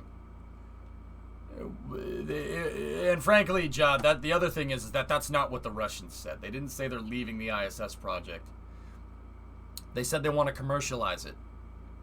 That's literally what they said. To them, pulling out of the ISS is taking it off of their state-funded budget and having people pay them to keep it operating. So, commercial space stations. I'm pretty sure that is a response to NASA's commercial low Earth orbit destinations program. Pretty sure, but I could be wrong. But once again, they're not pulling out of it anytime soon, dude. Even if they could, they can't separate their modules. If they would, they would commercialize it.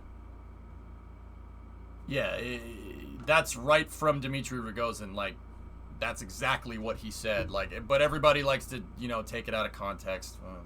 Freaking.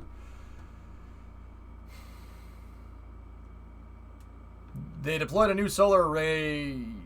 Yeah, submitted. But once again, the context of the question, I think, is the context of when was the last time they added a new module was, I'm pretty sure it's, like, when was the last shuttle module up there. I'm fairly confident that that's when people ask that. When people ask that question, that's what they're wondering. So it carried an MPLM. So 131 Discovery, there we go. 132 was Atlantis, and that's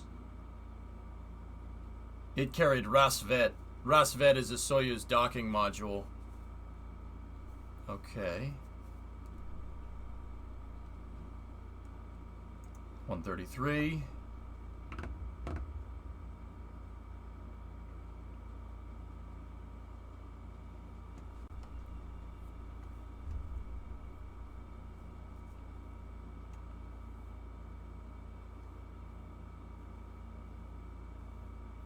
It carried the MPLM again. 134 carried the alpha magnetic spectrometer. I know that.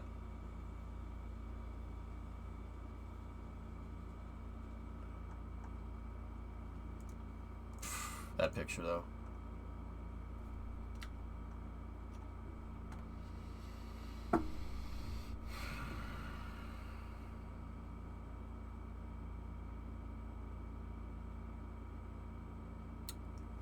It's a pretty good picture.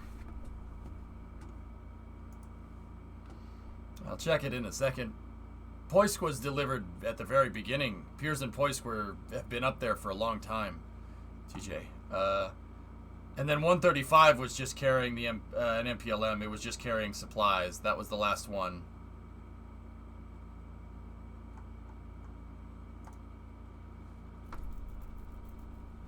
It's a damn shame, man. Damn shame.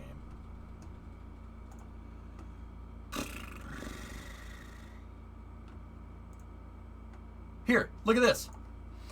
A new Chinese commercial launch company emerges. Would you believe it? Dongfeng Space O-Space secures 400 million yuan, $62 million in funding for expendable and reusable launchers. Ambitiously, the medium-term plan is commercial crew flights and planetary exploration in the long term.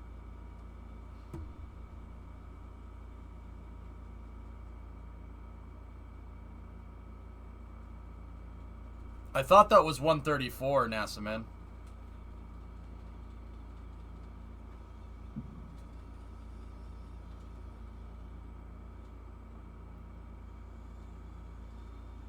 Or 133. I know it wasn't 135. Thanks, Green.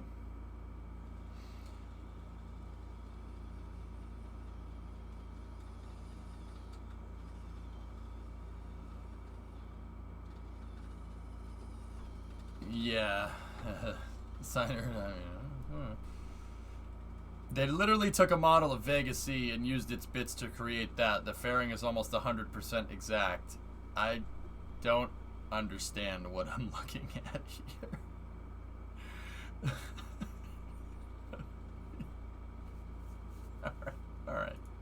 All right, that's enough of that.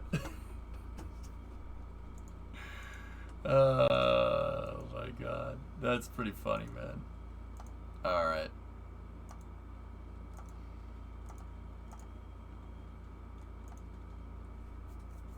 What Grozen said in the latest interview is if the U.S. will keep sanctions on Progress, that the one that makes Soyuz rockets, and Snimash, also at Star City, they will most likely leave because it's not a healthy relationship. Oh well. I mean, okay. Kind of sucks, but all right.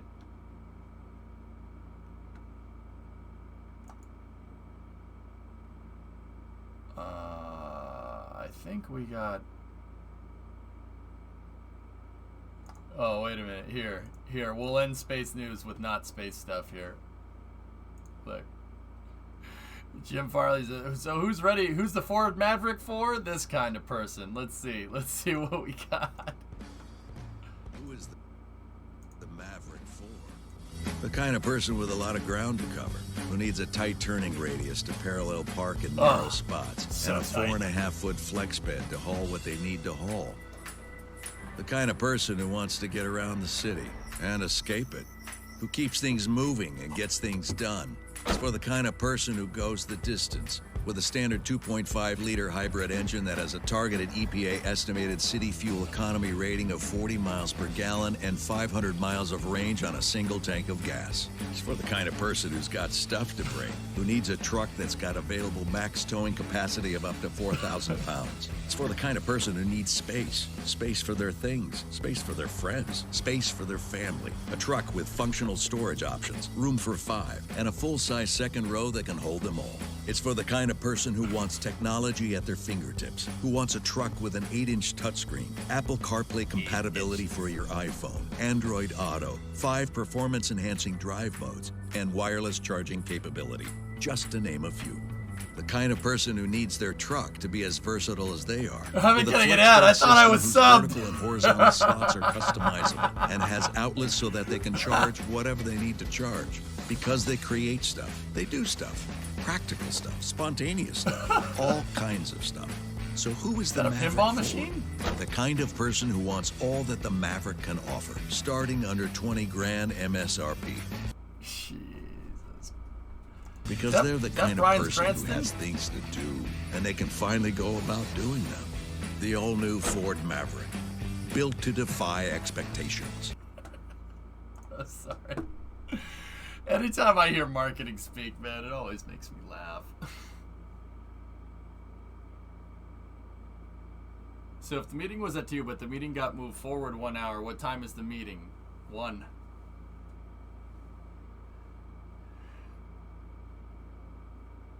Practical. Why are you not a fan? You know what? It's cool that mini trucks are coming back, RJ. I'm pretty much just kind of indifferent. I'm like, all right, that's cool. Okay.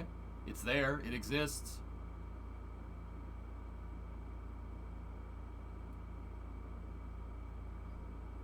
I mean, Tessa, I think that thing is based off of the Bronco, the new Bronco. I think it's on the new Bronco's chassis. So it's unibody. Ugh. Oh dear. Oh dear. Why is it different from a Ranger? It's actually smaller. It's smaller than a Ranger. Have you seen the Ford F-1000 video? I think you'd appreciate it. That sounds very familiar. So, I wanted to point out that Jim Farley, the CEO of Ford, is trolling people on Twitter, and it's actually really, really friggin' funny. So, check this out. I'm thrilled to reveal the Ford Maverick. So, he talks about the Ford Maverick, right? And everyone's like, Twitter, okay, so Twitter did Twitter things, and yeah, here, just look. And no cruise control on the base model for some reason. It's 2021, Jim. But it has a CD player. Is the CEO of Ford crap posting on Twitter too? What is it with CEOs and crap posting on Twitter all of a sudden? What are the issues for cold weather? You have to wear a parka? What?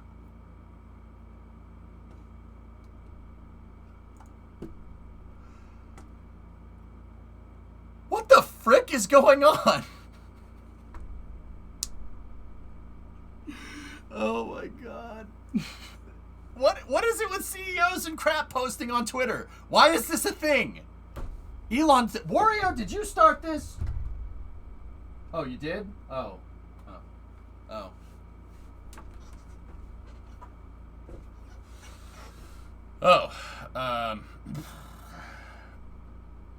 Because Twitter is nothing but crap posting, but it's got a CD player. I'm sorry, that's wicked funny. That's really goddamn funny to me. Oh, that makes me laugh. It's got a CD player, bro. Should have said that it has cup holders. Oh, man. Yeah, that's really funny, man. I mean, he's Chris Farley's cousin. Yep. Yeah, Bandit, that's true. That's a good point. In the small town, CD player optional. CEO to legal marketing. Well, EJ got away with it. Yeah, everybody's been asking me about that truck Jeep guy. That's why I showed it. Believe me, I won't. I'm not paid to show ads on here. I don't like those. But yeah, it's very clear that Ford's targeting younger people with this, and they're trying to capture, I think, the same type of market that the RAV4 and the CRV are kind of in, like light duty crossover SUVs. And I mean, that's basically a crossover pickup truck. I mean, Tessa, you're not wrong. I can dig down. Yeah, that's fine. But does the CD player have multiple, so you can has rotating? No, it's trunk mounted, bro. Remember those trunk mounted CD changers? It's got an 8-track in it. Yeah, 8 tracks, dude. It's a crossover ute, pretty much. Yeah. Those the things you put coffee cups on that have AOL written on one side. Yeah, it's the coaster. A coffee coaster derangement device. CDD.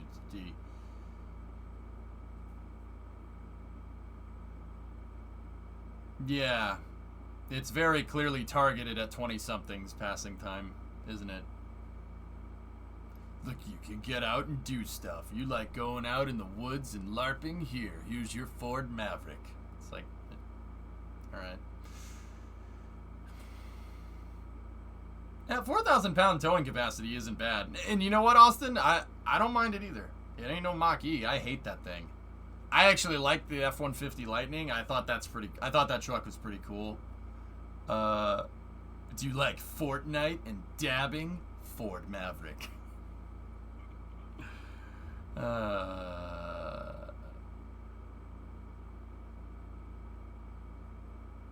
like neither of those, and I like the Ford Maverick. Do you like neither of these things? And Ford Mavericks for you. The Maverick is the best change the auto industry has to get new people into EVs.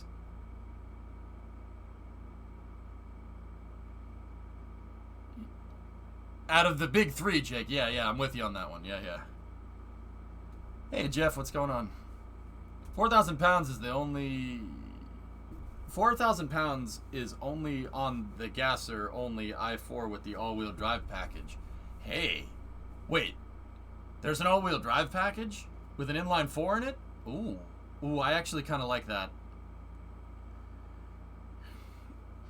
The GMC Cyclone, Thrasher, yeah. Wait a minute. Let me have another look at this thing. Hold on. Ford Maverick. Can I just look at this one more time?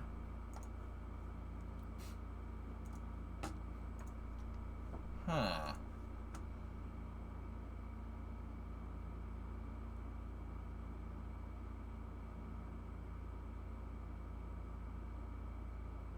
I don't think the hybrid can come with all-wheel drive. No, I know.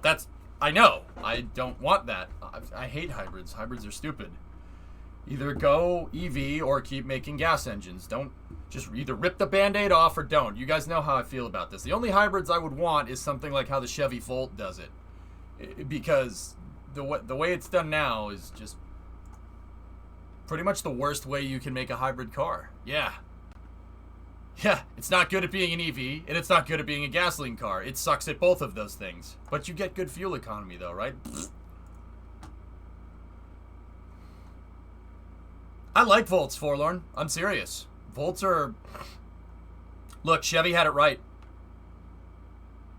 Chevy had it right. They had it correct. You want a gas engine attached to an alternator and an electric drivetrain. That is the right way to make a hybrid car. Volts get 120 miles to the gallon, guys. 120 miles to the gallon. That's EPA estimation, so that's the median. Or, well, mean, you should say. It's a great car, Forlorn. And I'm saying that as a Ford guy. I like that. It's a good car. Let's see what we got here. Hey, inline 4. It's a 2.0. Gross. It either comes with a continual velocity transmission or an 8-speed.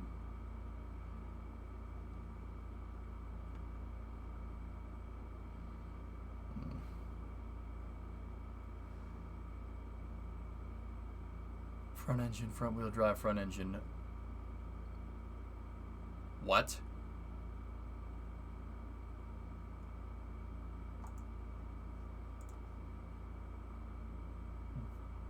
No. No.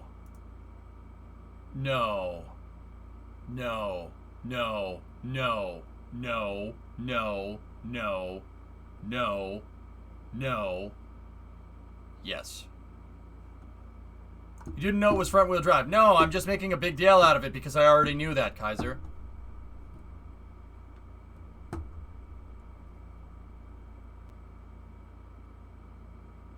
Yep, no. I hate it. Yeah, I hate it. Yeah, I don't. No. Transverse engine pickup truck? No. No. No. Nope. Hard pass. Hard pass on that one. Yep. No.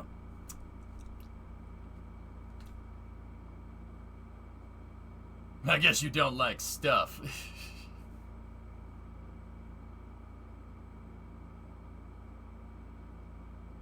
Yeah, no, I'm good on that. Yeah, I don't need that.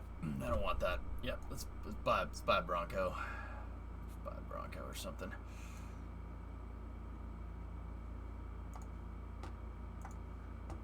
How did DJ feel about SSDOs today? I don't really feel like working on it, to be honest with you. Yeah, I'll be real with you, but we'll do it. Rear-wheel drive sucks in the snow. Yeah, sure. You know you're in a pickup truck, right? And you could just put stuff in the bed and then it doesn't suck anymore, right? Like, just putting it out there.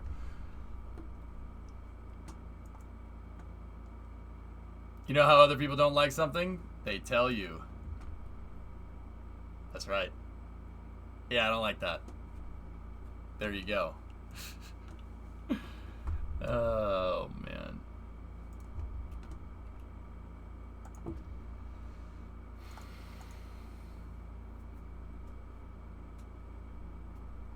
Alright. I'll be real, I don't really want to work on that damn thing. But, we'll see what we got here.